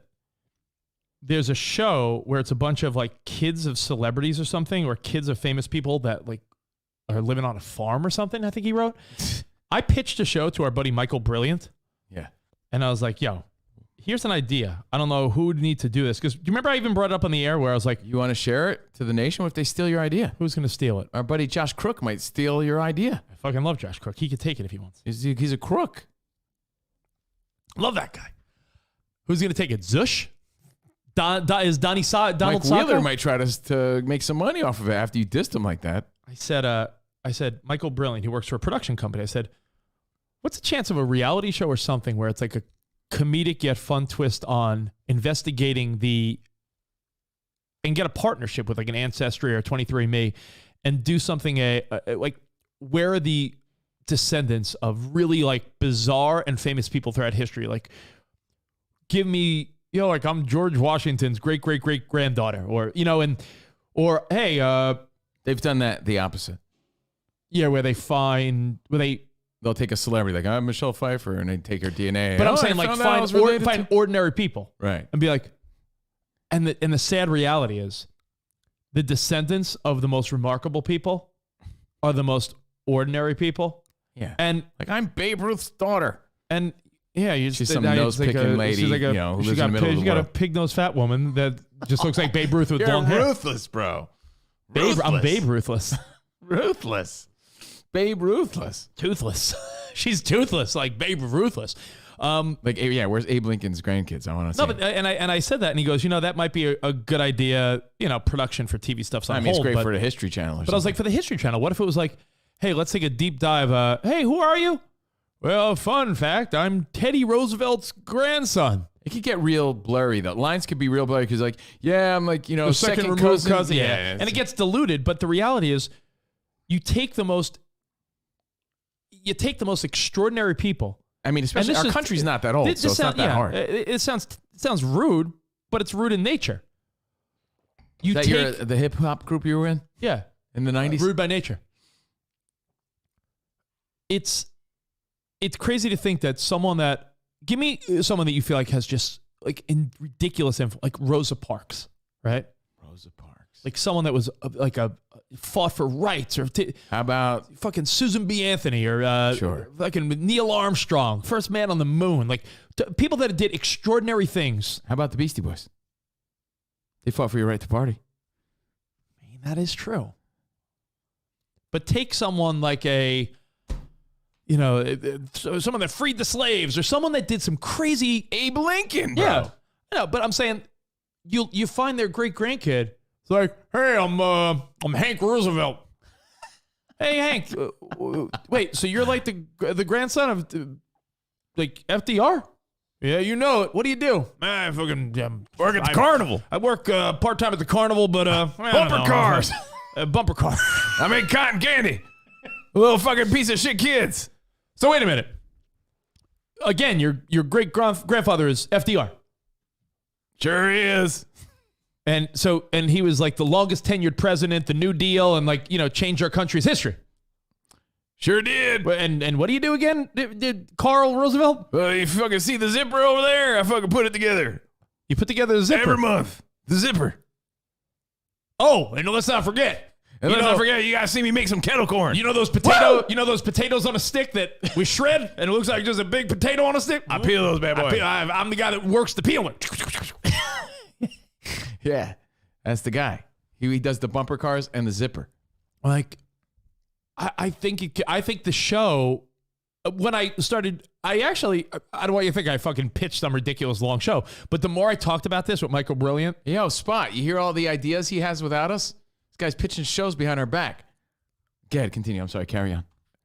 The more I talked it out in my head, and even in the fucking 15-minute conversation I had with Michael Brilliant, I had to get this off my head because I was like, I got to tell him right now because otherwise I'll forget. Off my head. The more I talked about it, I'm like, it would go from really interesting to really underwhelming and sad quick. Because the expectation and the reality would be really upsetting. Like, dude, this happens all the time. No, but what I'm saying is that's why that's why I never even mentioned the idea to you, which is why I had one conversation with Michael Brilliant, and I was like, you know what? Sounds like a great idea, but it's a sad idea. Hey, who are you? Me? It's funny you should ask. My name? I'm trying to think of who's a really great person. Who is a really great person in history? Malcolm X. What's his real last name? Not X. Yeah, I'm Mr. X. I'm Johnny X. You're Malcolm X. I'm a great person in history. Fucking Paul Revere. Great one. Oh, good one. That's a good one. I'm John Revere. Paul Revere. What's your name? My name's Caleb Revere. Caleb Revere. Caleb Revere. Your great-great-great-grandfather warned that the British was coming. He's a very famous name in American history. He's a hero. Paul Revere. The pride you must feel. Caleb, tell us about it. Yeah, I work at the Coffee Bean, and I guess he was cool. That would be the episode, and you'd be like, this little fucking twerp is the descendant of Paul Revere. You know what happened to me? I was getting Mexican the other day, and some fucking guy came up to me. He's like, I'm Revere. I'll be taking your order. And I'm like, oh, like Paul Revere? He's like, who's that? I said, and scene. The end. And cut. Because I'm like, you don't know who Paul Revere is? Hey, my name's Tony Franklin. You know, my mother's on my mother's side, Ben Franklin. What do you do? I work at Tires. Tire World. All right. So anyway, some good deep thoughts. No, it's because I said at first where we tied this all together is that it seems like you'd be like so impressed, and it also comes from the fact that anyone really awesome, their descendants will never live up, and it's probably really sad for them too. I think about that all the time. If you are Billy Joel and gets your a shout daughter out in Cobra Kai this season. What's up? He gets a shout out in Cobra Kai this season. If you're Alexa Ray Joel, who's super talented, but you're not your dad, it's almost sucky for celebrities' kids, right? If you follow any celebrities on social media, like the great Mariano Rivera, who I have displayed here on my desk, he's super proud of his family, and when you see his kids, you're like, they must have got mom's genetics. That's okay. He loves them. I don't. I'm sure they're great people. Hey, what's your name, kid? My name's Cooper Wayne. Cooper Wayne? Cooper Wayne. Yeah. My great-grandpappy is John Wayne. Let me go now on my Vespa. Beep, beep. Thank you, Jason. Thank you, Jason. You'd be completely underwhelmed. And that's why I feel like your goal should be this in life. Your goal should be, I want to be awesome. But awesome where my kids could be more awesome. Big Ben. But you don't want to be a loser, but Like if you're Michael Jordan, what do your kids do? What could Michael Jordan's kids do that impresses anybody? It's got to suck in a way. Like if you're so awesome, You blame it on the mom or the dad, whoever's the more awesome. no, but you know, If your kids are not that awesome, you blame it on that. You know where it person. helps? If the awesome person in your family is the opposite sex, you could deal with that. Like if your mom, like Covino, if your dad, Big Steve Covino, Hey, I'm getting a haircut today. if Big Steve Covino was like the quarterback for the fucking Giants, then you'd feel like the lame son of a cool guy. But if your mom was like Karen Carpenter's voice, and all of a sudden, like, if your mom was like, oh, Hortensia Covino, the singer, like, you could live with mom being cool. Oh, so you're just saying opposite sex. Opposite sex. Like, Right. like a daughter, if some girl, like, let's say I was a superstar athlete. Superhuman athlete. If I was a superhuman athlete, Yeah. like the guy from Impractical Jokers, if I was a superhuman athlete, guess who would be okay with that? Emmy. Yeah, my dad was on the Mets. But your son, yeah. But if Ben would be like, yeah, I'm like a Yeah, that's a funny point. yeah, right. I mean, That's good. That's good. All right. So, hey, all right. I don't even know how to wrap that conversation up, but it was fun. Thank you guys. Any for son of a being here. superstar athlete, if athletic himself, this is a great point. Any son of a superstar athlete, if athletic themselves, should consider playing another sport. I think that's a great idea. Like Ken Norton. Ken Norton, boxer, son plays football. It happens all the time now. You see a lot of football players, sons are like in the NBA or NBA Like a lot guys. of pressure on Tiger Woods' little son. Yeah. Cute little kid. Seems to be, following in his dad's footsteps already. Seabrink is so right. Paulina Gretzky doing just fine. But if it was like, yo, I'm John Gretzky. I play hockey, but my dad's Wayne. Like, I'm glad John Gretzky. Like, like not everyone's going to be Ken Griffey Sr. and Jr. Eric B., them hitting back-to-back home runs is a once in a fucking 100-year thing. Well, LeBron might do that with little LeBron. What's his name? Bronny. That's the goal anyway. So that's fun. Is that lame or awesome that he's going to stick Celebrities. around? You think? I think awesome. LeBron's sticking around solely to play with his son. I mean, it's not like his stats are bad. His true. team is bad. His stats are completely consistent from when he started in the league. He hasn't really slipped. LeBron James. His teams have slipped. Maybe his leadership or the chemistry with his teammates has slipped. But his numbers have not slipped at all. So much like Tom Brady, like if you could still play, why wouldn't you? If you're Jack Brady, you can't play football. Mahomes better than his dad at a different sport. Good one, Patrick. Patrick Grosserode. Yeah, but Patrick Mahomes also played baseball pretty well. Yeah, no, but He great. chose football. Yeah, So like Eddie Murphy's kid, Kyler plays football, so it worked out. Kyler Murray. Yeah, No yeah. way. Oh, Murphy, we're on fan. Murray. Kyler Murray. Eddie Murray. Yeah, Eddie Murray's son, Kyler. By the All way, right. did you see what Kyler Murray made like some off-color statement about the Cowboys growing up or something? He's like they were Oh, didn't he say they used to be pretty gay? No, I'm joking. Like what off-color comment could he make? no, it's like when I was a something kid, that- the Cowboys really gay. well, you're not used to like What's an off-color comment in something like 2021? they were booty growing up or something like that. Like how come you didn't like the Cowboys growing up or something like that? And you're like, nah, 'cause they were booty or some shit like that. He said some funny shit. I was like, did he really say that? Kyler Murray said that? Usually they handle themselves in a way where you don't hear that sort of. I'm not quoting it exactly. Do you love, by the way, some of the NFL films, mic'd up things you see on TikTok and Instagram? Yeah. I saw one where it was Bosa, not Nick, Joey. Mm-hmm. He's on the Chargers, for those that don't know. How about the Bofas? You know the Bofas? Oh, both of these nuts? Oh, fuck you, man. I Um, tried to get Jordan with that the other day. I was like, do you go to, what was it? It was a bank. I was Bank of trying- America? I was saying Bank of- Bofa, yeah. but there was another. I just made it up in my brain, in my head, Yeah. on my head. There's another bank that I tied into it. What could I have? Oh, what Chase or something? No, it was initials, you mean? It was a play on these Yeah. nuts. Yeah. She's like, that's stupid. No one says Bofa anyway. Bank of America. I say Bofa. Both of these nuts. Sorry, Rich. I didn't even know what I was saying. I interrupted. What was That's I my saying? fault. It's I'll okay. take No, I don't care. my Just fault. remind me what I was Don't saying. get mad. Don't yell at me. I don't care. That What was I totally saying? my though? fault. What was I saying though? Something about Nick Bosa. Bosa. Not Nick Bosa. Joey Bosa. He's obviously fucking tearing it up, and it was probably Drew Lock because I think it was a recent clip, right? And he's Drew Lock at the line of scrimmage for the Broncos. He's like, "Yeah, whatever, blue 42, whatever." Hey, he points to Joey Bosa, and he's like, "Don't worry, he's tired."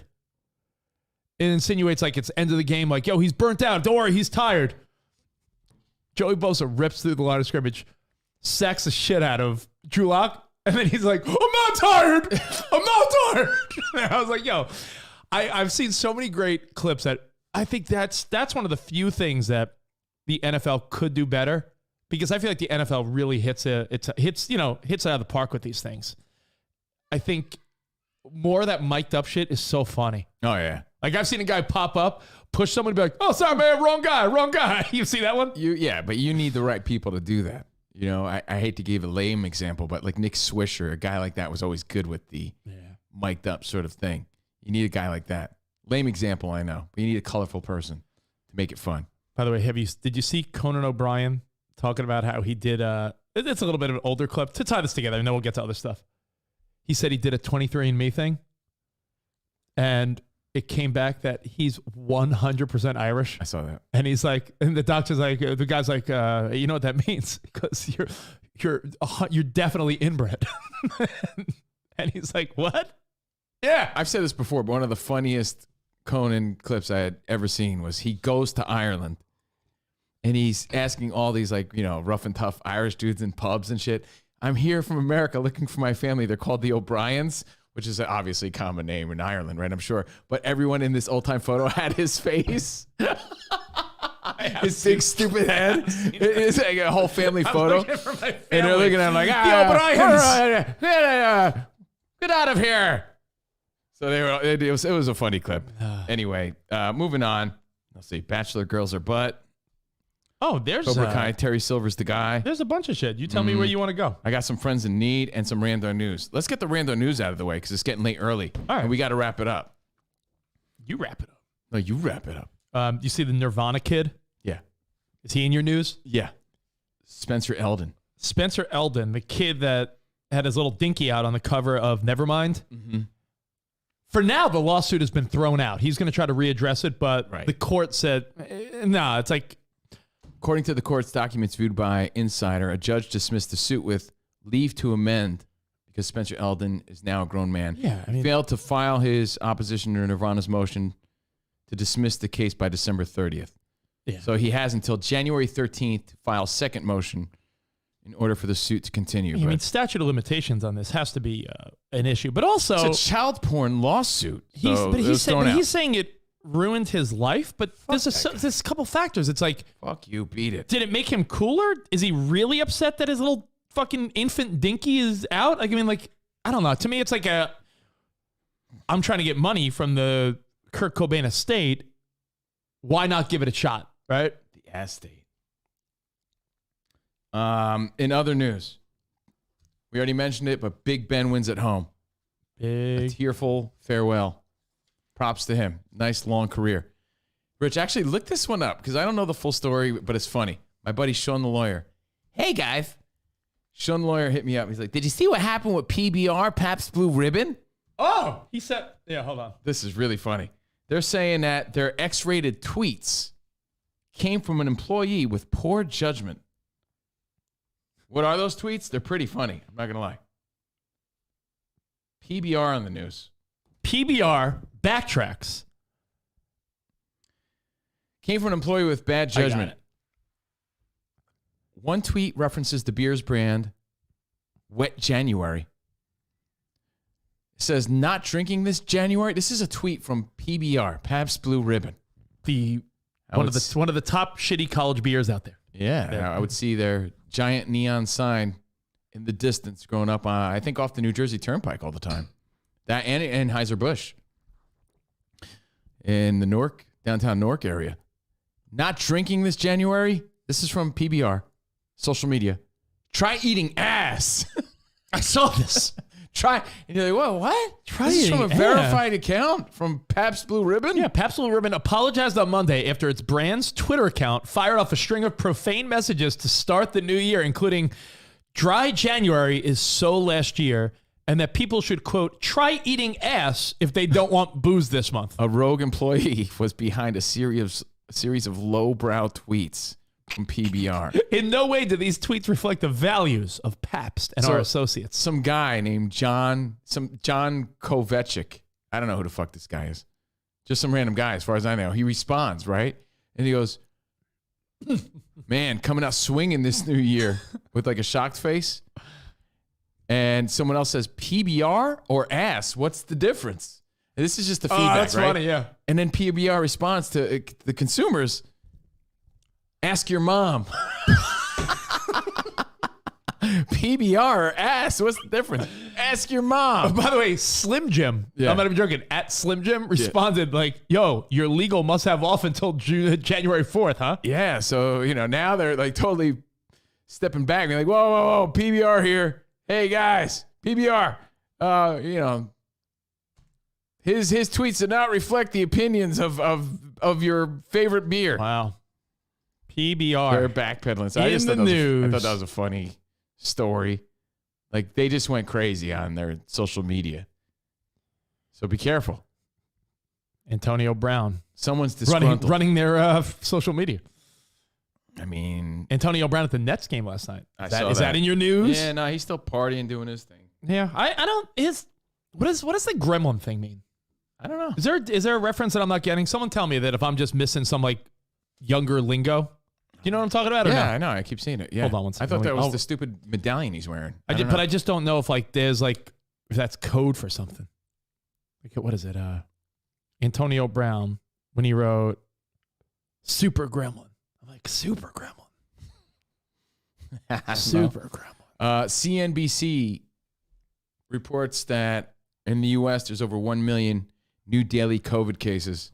Well, we said it Omicron last week. is surging. We said it last week that every day. Remember when it We're was the like league leaders, by the way, in Yeah. Omicron. You should be proud. We should all be proud. it's Cove a couple weeks ago, maybe like a week ago when it was a couple 100,000 people a day. We joked about how it'll be 1 million a day. It's 1 million a day now. Yeah. Million. You know what I'm surprised of? What? I'm surprised that in a world where kids are so cruel, it's so weird because there's so many accepting kids and so many like do-gooder kids out there, but there's still so many mean kids, and we see them on Cobra Kai this season, right? I'm surprised Melody doesn't get harassed with the COVID, like just because kids are stupid. Yeah, Melody Covino or something like that. Yeah. You know what I mean? Like, Kids are not creative, baby. no one ever said, You would have made fun of her. I'm so grateful that Melody never came home and be like, Dad, everyone at school's making fun of me because our name sucks. Our You're like, name is "What do one you letter mean our- away from Yeah, COVID. what do you mean our name sucks? Our name's awesome. It's been awesome my whole life. Yeah, but it's so close to COVID. You're stupid. Like, never happened. Knock on wood. Melody. No one's called her Smellity. I would have. Smellity COVID no. Yeah. All right, Smellity COVID. No. Dad, you made me the worst thing ever, and it's your fault. And Mom said it's your fault, You know too. what, what it made me realize? Your daughter's lucky she didn't go to school with you. It dawned on me. I'm like, I said, Jordan, you believe she's never said anything. Ew, don't touch Melody. She's COVID no. Never happened. Yeah, nothing. I'm amazed Yeah, by because that. kids aren't as clever as you. Yeah, I'm fucking knock on wood. I'm shocked that hasn't happened. Yeah. Because that became a she- dirty word. If she was in Union in the 90s, she You know would how be many she would have times- been dead meat. You know how many times I see COVID headlines? I'm like, oh, I made the news. No, I didn't. Oh, COVID. yo. Oh, no. Oh, by the way, when I Ooh, ty- Google when I it. look up our podcast to get the link Yeah. on podcast You on put COV and something COVID comes up now. if I go to podcast to retweet, let's say our Fox Sports one, right? The minute I go to search, COV everything COVID. Oh, the fuck ruined my search options. COVI. Fuck COVID. Oh, then Covino. There you go. Son of a bitch.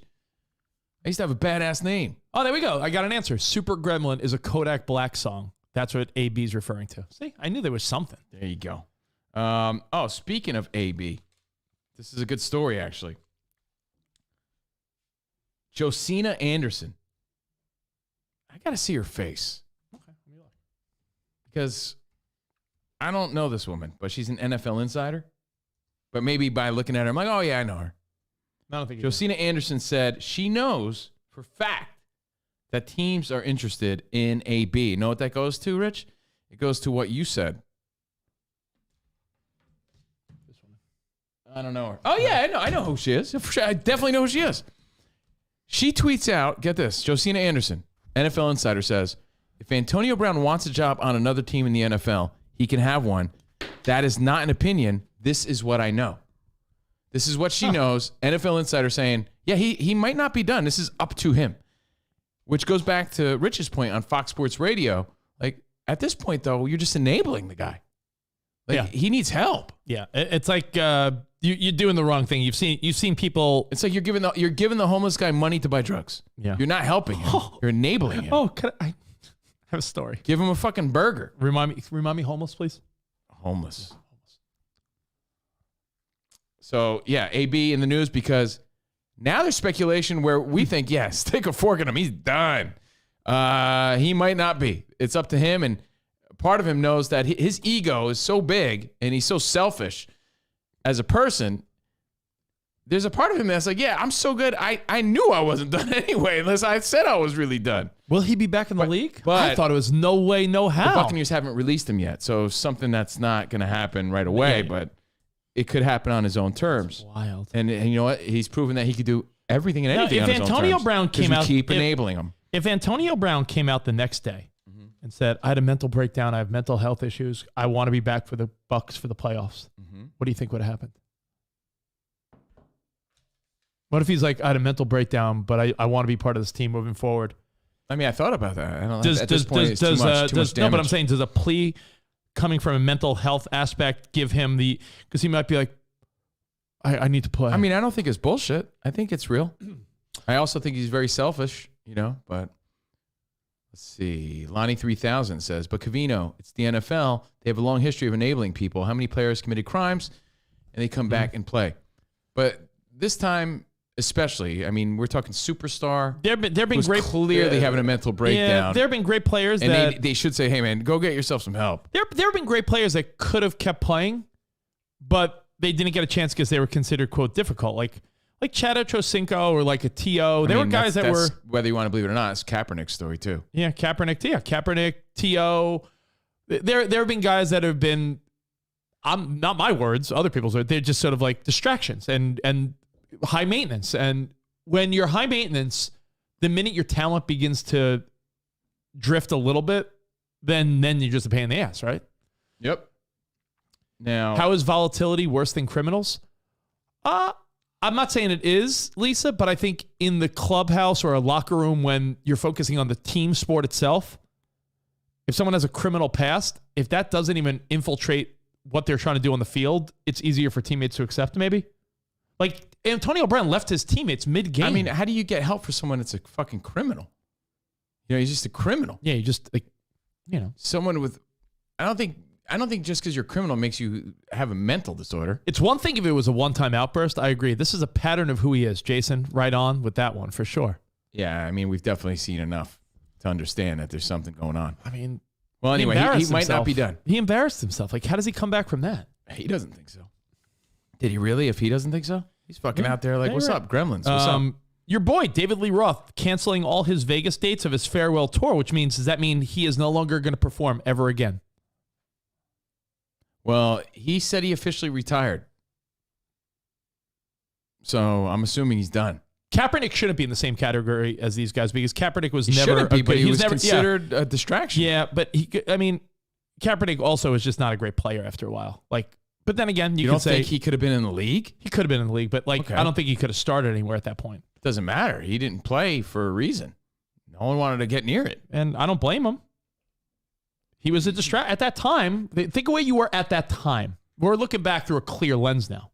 At that time, teams didn't want to touch it, which is why he got a huge settlement, Jason, and he has a lot of money because of it. AB technically is a criminal. Yeah, but we're talking about mental health right now. We know he's done a few bad things, but I think he's a guy that needs help, not prison time. Now, February 2nd. Write that date down. Do you know what's happening February 2nd? That's the big party, right? 2/2/22. Oh, shit. Taco Tuesday. It really keeps me going, that date. Well, it's an actual Tuesday. If that's the case, I think you're right about that. No, that's 2/22. Oh, well, still. Well, I mean, how is it any different? That's still 2/2. No, 2/2's not it's on not Tuesday. on Tuesday. Yeah, Oh. 2/2/22. Oh. 2 So, you know, it's really, 2/2. as the meme goes, 2/22/22 on a Tuesday is an actual Tuesday, and that's keeping me going. Yeah, and by the way, Kaepernick could have been in the league. He turned down contracts because he didn't like the money. Right on with that one. I mean, we could have been at Sirius XM too if we fucking took the peanuts they were offering us. February 22nd. Those are like horseshit offers. So 2/2/22, February 2nd. The Washington football team announces what they're going with, what their new team name will be. So February 2nd, the 2-year tenure as the Washington football team comes to an end. The Charleston, West Virginians. And they rename their team, and that happens in less than a month, February 2nd. So Washington gets a name. What do you think it's going to be? Like along what lines? Like historical? Yeah, the Washington Spiders. Spiders. I don't know. I feel like Good I feel like all the names that were up for grabs, like I forgot now already. Like the Rough Riders. I don't know. There was a handful of names that were like paying tribute to Native Americans, but at the same time, Washington DMXs. I don't know. Who cares? I'm actually fine. I think Washington football team sounds cool. I'm sort of used to it. I like it too. It sounds old school. And their colors are cool, and their helmet with just a number looks. There's something old school about it. I'm with you. I think they should leave it at this point. At this point, I mean, it seems old school. It's got that old school football vibe to it. Leave it. I don't think anyone thinks it's lame. I think if anything, there's something like cool about it. I agree. I think it's fine the way it is. I think they're going to come out with a name. No one's going to be happy. Moving on, I have 2 questions for you. Oh, David Lee Roth. I asked you. Do you think does that mean he's done performing forever? Yeah, I mean, he announced this earlier this year that he's done with Van Halen. He said he retired. But he said he had a few Vegas dates like to fulfill the David Lee Roth farewell. This is it, and those are canceled now. So does that mean you're never going to see David Lee Roth perform? Canceled because of COVID-related concerns. Yeah, I think he's done. He'll do Dave TV now. Maybe go back to radio to replace Howard Stern. I'm Dave. Who's that? I don't know. So I do think he's done. I do. Now, there's other stories besides it being Mario Rangel's birthday. Happy birthday, buddy. Happy birthday, Rangel the Dangle. The Washingtons. That's a good one. Yes, I like that. Now, David Lee Roth. Lights to Menorah. Lights to Menorah. February 2nd, Washington football team. Bop, diddy bop. Big Ben finale. Oh, there's a story now. I blame her because it's just dumb. But Hillary Duff, who I believe How I Met Your Father starts soon on Hulu. Hillary Duffy got that stuffy. Which I'm sure will be a lot of buzz when that first comes out. How I Met Your Father, not necessarily the spinoff, but the companion show to How I Met Your Mother. By the way, Buzz is canceled. Don't talk about that guy. Buzz. Yeah, he's I know. He's an abuser. So, Hillary Duff of the new How I Met Your Father. Like her stuff. She's great. Hillary Duff was seen in a vehicle with her daughter in the back seat, and her daughter wasn't wearing a seatbelt. How old's her daughter? Like Emmy's age. And part of me is like, listen, just because when we were kids, like half the time, like your seatbelt was your dad's arm doesn't mean it's right. And I just think Hillary Duff's so dumb for posting that at all. Like, you're in a car, clearly the car's moving, you have a little kid, you shouldn't be having your kid in a car without a seatbelt anyway, but to post it, you like are welcoming the world of... But even if she had a seatbelt on, people would be like, she's too little to be not in a car seat. Yeah, I get it, but I'm saying like, it just... Hillary Duff, shame on you. Not because you're putting your kid in danger, but I think the real thing is knowing how judgmental the world of parenting and social media is, why would you even post anything, let alone a video you know? You say judgmental. I say Judge Steve Harvey. This is crazy. Judge Judy got nothing on me. You say the promos. I can't wait to watch. I'm a fan already. But anyway, of that shit. it's just one of those things that we don't even need to talk about it. But Hillary Duff. Hillary Duff lights Why the would, menorah. why would you do that? She's Hillary 3. Duff, that's 3 years old. It's a bad Fucking, look. you need to be in a car seat. Put your kid in a car seat. 3 years No, old. I mean just fucking Kind of use your, mom are use you? your head. Don't. Yeah, I guess now it's like, you know how many times I don't post something just because I don't want to. I don't want to hear the feedback from our listeners, let alone Hillary Duff, who has millions of people with their eyes on her. Sometimes I'm worried about. Sometimes I think you guys are supporters. I'd hate to see what the haters would think. Like there are times where I'm like, I'm worried about thousands of people. Yeah, writing stupid shit. Imagine millions. If you're Hillary Duff and you got, instead of having, tens or hundreds of thousands of followers, you have millions of followers. Want to know what picture I refuse to post? I won't post it. Swear to God, I'll make you laugh right now. Okay, let me see. And let me hear the one that you thought about. You're like, I'm not posting this. 'Cause I'm gonna get backlash. Just a lot of times when I post a picture of like the kids doing something, like I just feel like there's gonna be some Remember that jerk time off. you posted a picture of your garage and people like got all mad at you about it? Oh yeah, and people are dumb. You just redid your house. You didn't do the garage door. It looks like shit. Why wouldn't you do the garage door first? What's my priority, Buster? Yeah, that people Fucking stupid picture, your stupid garage.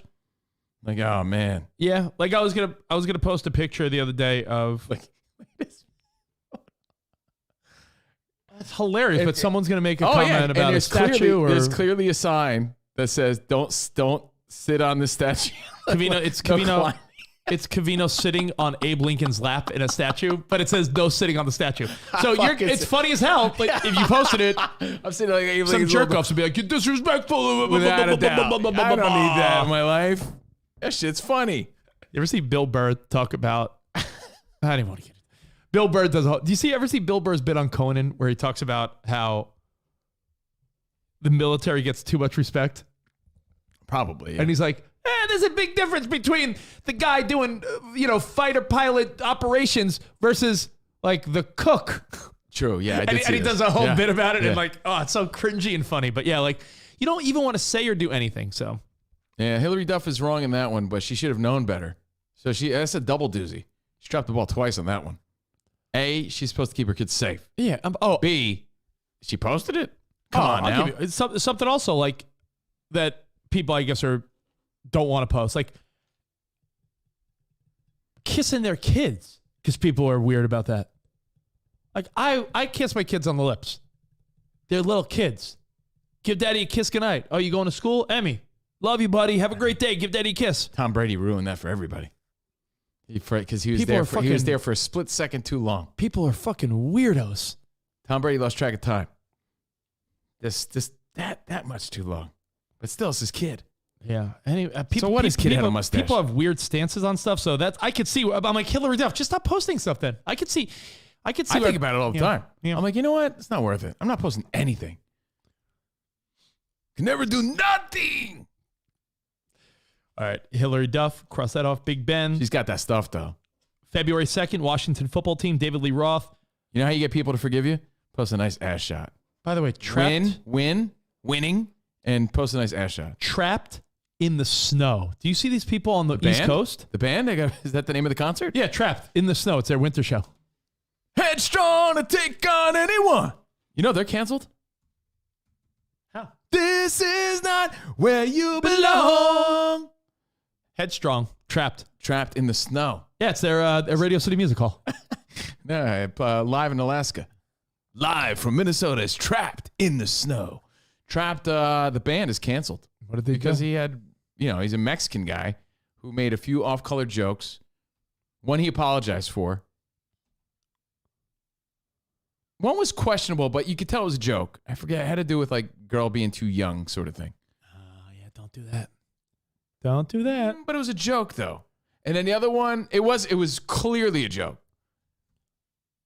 Like, yeah, man, I was watching, like some of our buddies posted, I won't name them, but like, man, thank goodness Tori from Cobra Kai is 23. I was feeling weird about that. Just joking. Yeah, it's a joke. Could be taken weird. But yeah, they were canceled because of his like right-wing like views. Like he was a little over the top. Well, Jason Aldean is losing no fans because he's a country guy. So I'm guessing a lot of his fans are probably. I'm imagining most country audiences lean more conservative than liberal. Yeah. Based on demographics. Yeah. But he performed at Mar-a-Lago and was tweeting and posting photos about Donald Trump being the greatest guy and their best buds and golfing. And again, like he knows his audience. They're not gonna care, right? Yeah. But like, depending on who your fan base is, like, Oh well, no. like What Patton Oswalt fucking has to apologize for being friends with Dave Chappelle. It's a overused word, but no, Trapped is off the radio airwaves. So it's like they're kind of non-existent unless you're looking them up on your own, and then they're on your own personal playlist. So anyway, go ahead. In the snow, trapped in the snow, not the band. 95 on the East Coast, Virginia, the DC area. Mm-hmm. From what I'm reading and understand, there are people that have been stuck in their car. Oh, I saw this. 12 to 24 hours. Like they can't move. So it's like they're stuck in the snow in the car. Mm-hmm. If nothing's moving. I feel that way when I'm waiting for my kid to get out of school. But what are they going to do? They're not going to be like, let me leave my car here. It's not an apocalypse movie. Nah, it sucks. So what a weird feel. Imagine being in the road. Picture this. Sicily, 19. No. Picture this. Shout out to the Golden Girls. Picture being in your car at 3 p.m. Picture this. Rich on a farm next to a horse. And he tries to milk it for some weird reason. You're like, yo, it's a horse, Rich. Picture this. Picture being in your car, let's say lunchtime, and you're not moving and it's midnight. You're like, yo, what the fuck? Picture this. Cars are running out of gas. Cars are like, you're just sitting there like, how many podcasts or radio shows can you listen to? You're stuck in your car for that long? Yeah, that's the worst. I saw that. What do you even do? It's like a Twilight Zone episode. I don't even know what you do. I don't know. By the way, speaking of the Golden Girls, you know who doesn't get enough credit? Roberto Clemente. Who doesn't get enough credit is the fucking funny black dude that did the Golden Girls remix like 5 years ago. Maybe not 5 years ago, but now he's reemerging. The Golden Girls theme guy. I don't think I know it. You absolutely know this guy. Maybe I do. Oh.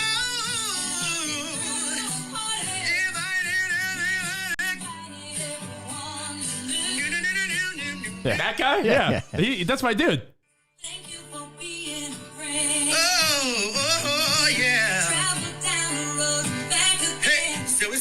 Bottom that we're here. Like that guy. And that was like a viral clip, and now everyone's remixing it. Yeah. And I don't think anyone could find this dude. They're like, remember the guy, the black dude that pulls his wig off at the end? Well, let's see. A few years ago, we had truck drivers that were stuck in his truck for 4 days. Yeah, Jen, I agree. At that point, do you get out of your car, walk away and say, fuck it, and just leave your car on the highway? I ask you, what do you do? Imagine it. Jason Brown, who lives down in Florida, who's like, walk and fucking get where, snow. Though? Jason Brown's like, I live in Florida because I don't want that shit. But imagine you are in D.C. or Virginia, West Philadelphia, Jersey, New York, Boston. You're on the East Coast, and it's one of those big storms. You're on the Jersey Turnpike, Covino. No one's moving. You're stuck. Hazards. Everyone's hazards are on. Nothing's moving for hours. You waited out a couple hours. You're like, fuck, what a crazy story. I'm stuck here for 2 hours. Miserable. 2 hours, 3 hours. It keeps going. Oh, yeah. Travel down the... Oh, yeah.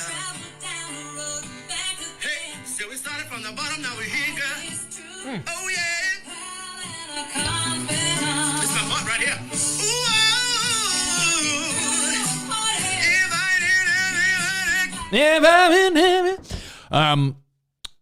Yeah, I don't know what you do. Do you just fucking? At what point do you?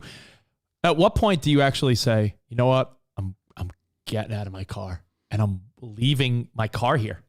You start losing your mind. Yeah. And then when do you go back?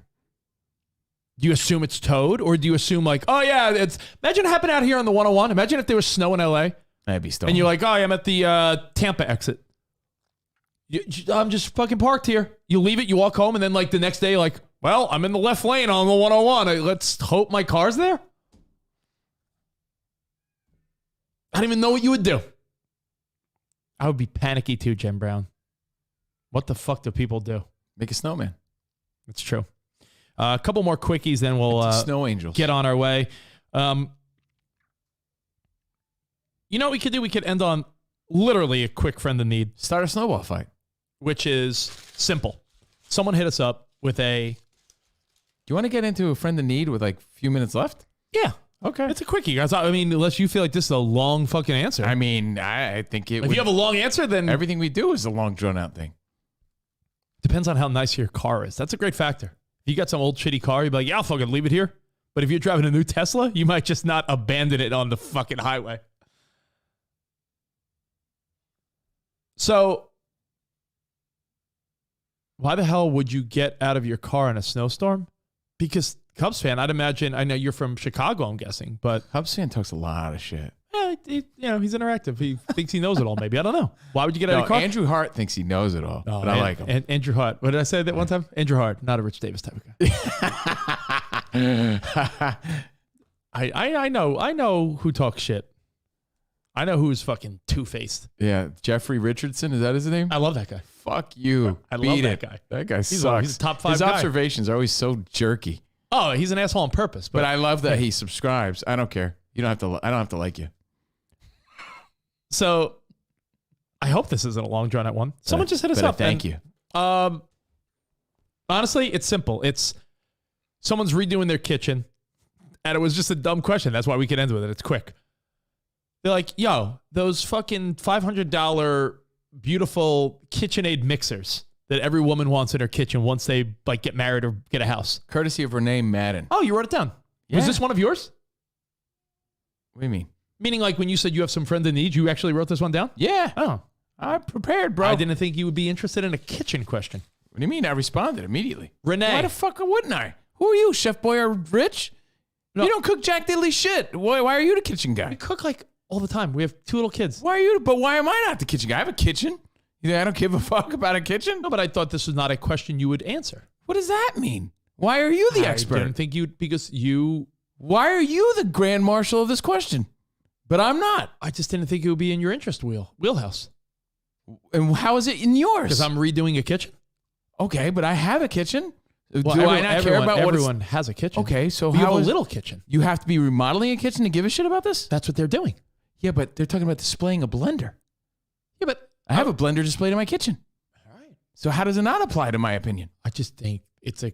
I thought it was more of in a wheelhouse of a guy that's in the middle of redoing a kitchen. I don't think so at all. I think if you have a countertop, you could answer this question. Everybody's got a countertop. Yeah, that's why. Well, if it didn't apply to everybody, you mean to tell me you're posing this question for only people remodeling a kitchen? They'll be The like rest of saying, you guys could go. They'll be like saying, I got a question for people. The rest of with you guys could go. They'll be like someone saying, I have a question for people with convertibles. Spot has a convertible. Not at all. It doesn't mean that people wouldn't have an opinion here. Okay, well, it's a simple question. Do you display the $500 overpriced, everyone gets one when they're married, KitchenAid blender? Is that a displayable item or a tuck-away item? Fucking display that shit all day. Like I said, I don't even cook. I don't use the KitchenAid Precisely. blender. That is something you put in the corner of your countertop. You put it there. You know, you hope that your wife or girlfriend, that you use it and make good use of it. Jordan uses that shit 3 times a week, but it's also like a comfort sort of item. Your grandma had that shit. You paid a lot of money for that shit. You display that shit. That goes on your counter. That's how I feel about it. And I don't even use Well, it. I think there's a couple factors. That's why I don't think it's a simple answer. And sometimes you buy colors that complement your decor. So you bought that color to sit inside your counter? I think it's That makes sense. I think there's a couple factors at play. How often do you look at a man shoes? How often do you use certain items? Because then, based on how often you use certain items, accessibility is a thing. If you're a baker or someone that likes to, let's say you shred meat or you use the blender for different reasons. Rich thinking a KitchenAid is overpriced means he doesn't have the capacity to properly respond to his friend in need. What do you mean? I don't know. I'm reading feedback. Oh, I was like one of the first people to respond. Well, yes, so I know. was I. But what I'm saying but I is- guess I'm not qualified. No, I'm saying I think it also depends on how big your kitchen is. Because if you have limited counter space, a lot of people would say, yo, I have a galley, like you have a galley kitchen. It's a factor. Definitely a factor. Like But some if people- it's something that you use often. Some then- people have limited counter space. Some people have an island, 2 areas. They have a big kitchen. So sometimes they're actually looking for things to fill out. And then there's other people that are like, yo, I have a little galley kitchen. If I had a blender out, then where would I even, put anything? So I think it's I think there's certain things that are displayed, and that's one of them. Yeah. And I can't wait till Jordan sees me display my Tita's tortilla press. What about as I responded? What about on this post? What about the new trend of people putting kitchen appliances inside the cupboard, but like a walk-in cupboard, like a walk-in pantry? Like when we finish our pantry, our toaster oven, microwave, and coffee machine that Sarah wants to put in the actual pantry because people have outlets in there. Yeah, you do. Yeah, but because the whole idea is people. So you're actually going to use them in the pantry? Yeah, like they stay in there. Like the whole point is too many appliances. People you now gotta are pick the ones that use the most. No, but I'm saying people now are saying for aesthetic purposes, what used to be like. Remember how you used to display? We both displayed our DVDs and CDs because it was like what you did when you were 20 something. They're saying the new clean kitchen look. Yeah, it's almost like I saw Jess say she doesn't have any appliances on her counter. You know what's gonna end up there? Books, fucking envelopes, other bullshit. No, but bills. But like your like a microwave. What, so you just made room for other shit. Your Like a clothes, 'cause like you haven't folded them. Like the new trend would be for microwaves. Microwaves now yeah, mine's not on. are the supposed counter. to be tucked away. It's in. They're supposed to be tucked away, or the new ones that most people have that I didn't want because I feel like it's weird are the ones that are in the actual island that come out. Like you press a button in the microwave. It's a top loading one. I think those are weird, but those seem to be the trend. Anti-clutter. Hide everything until you need it. That's Mark. Yeah, but if you use that all the time, you know what I'm hiding? Jordan got an ice cream maker for Christmas. She got an Instant Pot for Christmas. Yeah, I don't think she's gonna be using that as much as the blender. So it's also a priority thing. Like, do you use that a lot? I think then keep it out. Yeah, there's no real answer, but the factors are It's a kitchen. How much You space don't live do you in a have? museum. How much space do you have, and how often do you use it?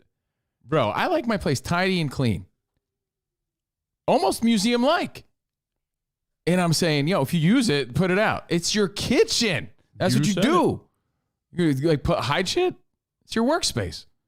Certain shit, it goes away because you don't use it as often. Simple. But if that's something you use, it's also a high quality item for the most part. Even though I heard they're cheaper now. No, but that's also cheaper quality wise. That's sort of like the.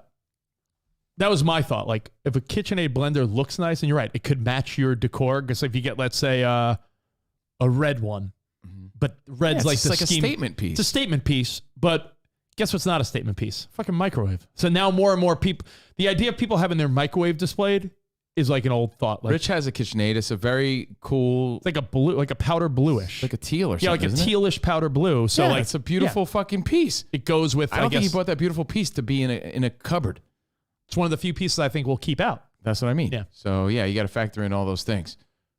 Like Kim saying she has a small condo. The only thing she has displayed is an espresso. Probably because she uses it every day. So there you go. The answer is how often do you use it and how big is your kitchen? The end. Rich is right. I agree there. But here's for fun fact information about me behind the velvet rope. I have an espresso out, a soda stream out because I use it a lot. The new ones, not the old. Like a sodies for your sodies. Seltzer for seltzer. For your sodies. Mixers.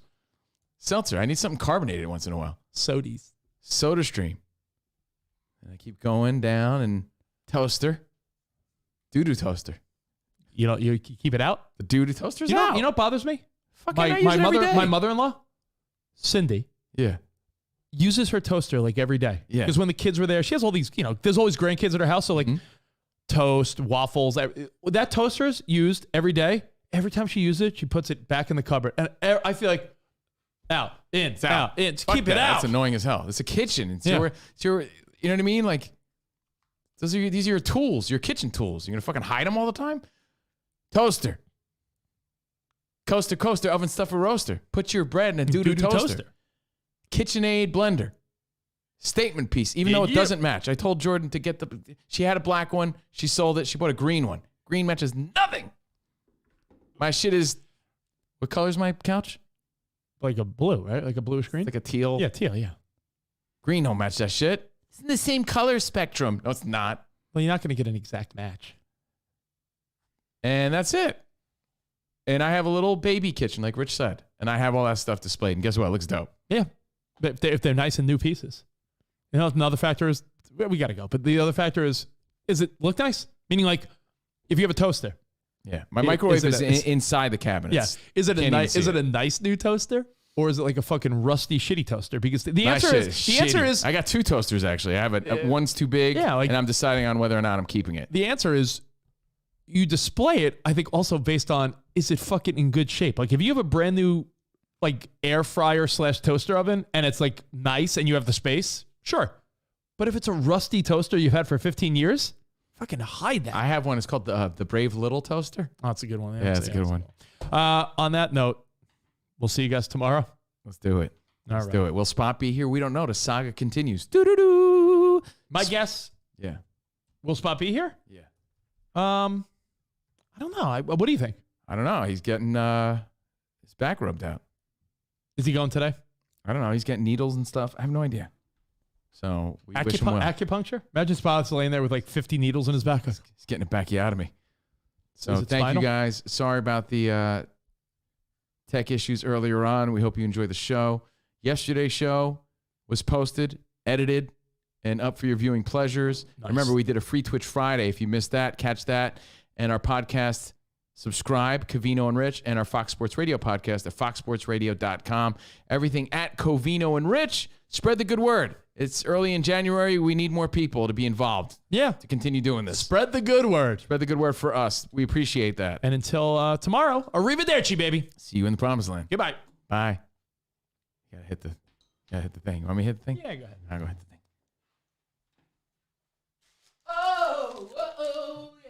Travel down the road and back again.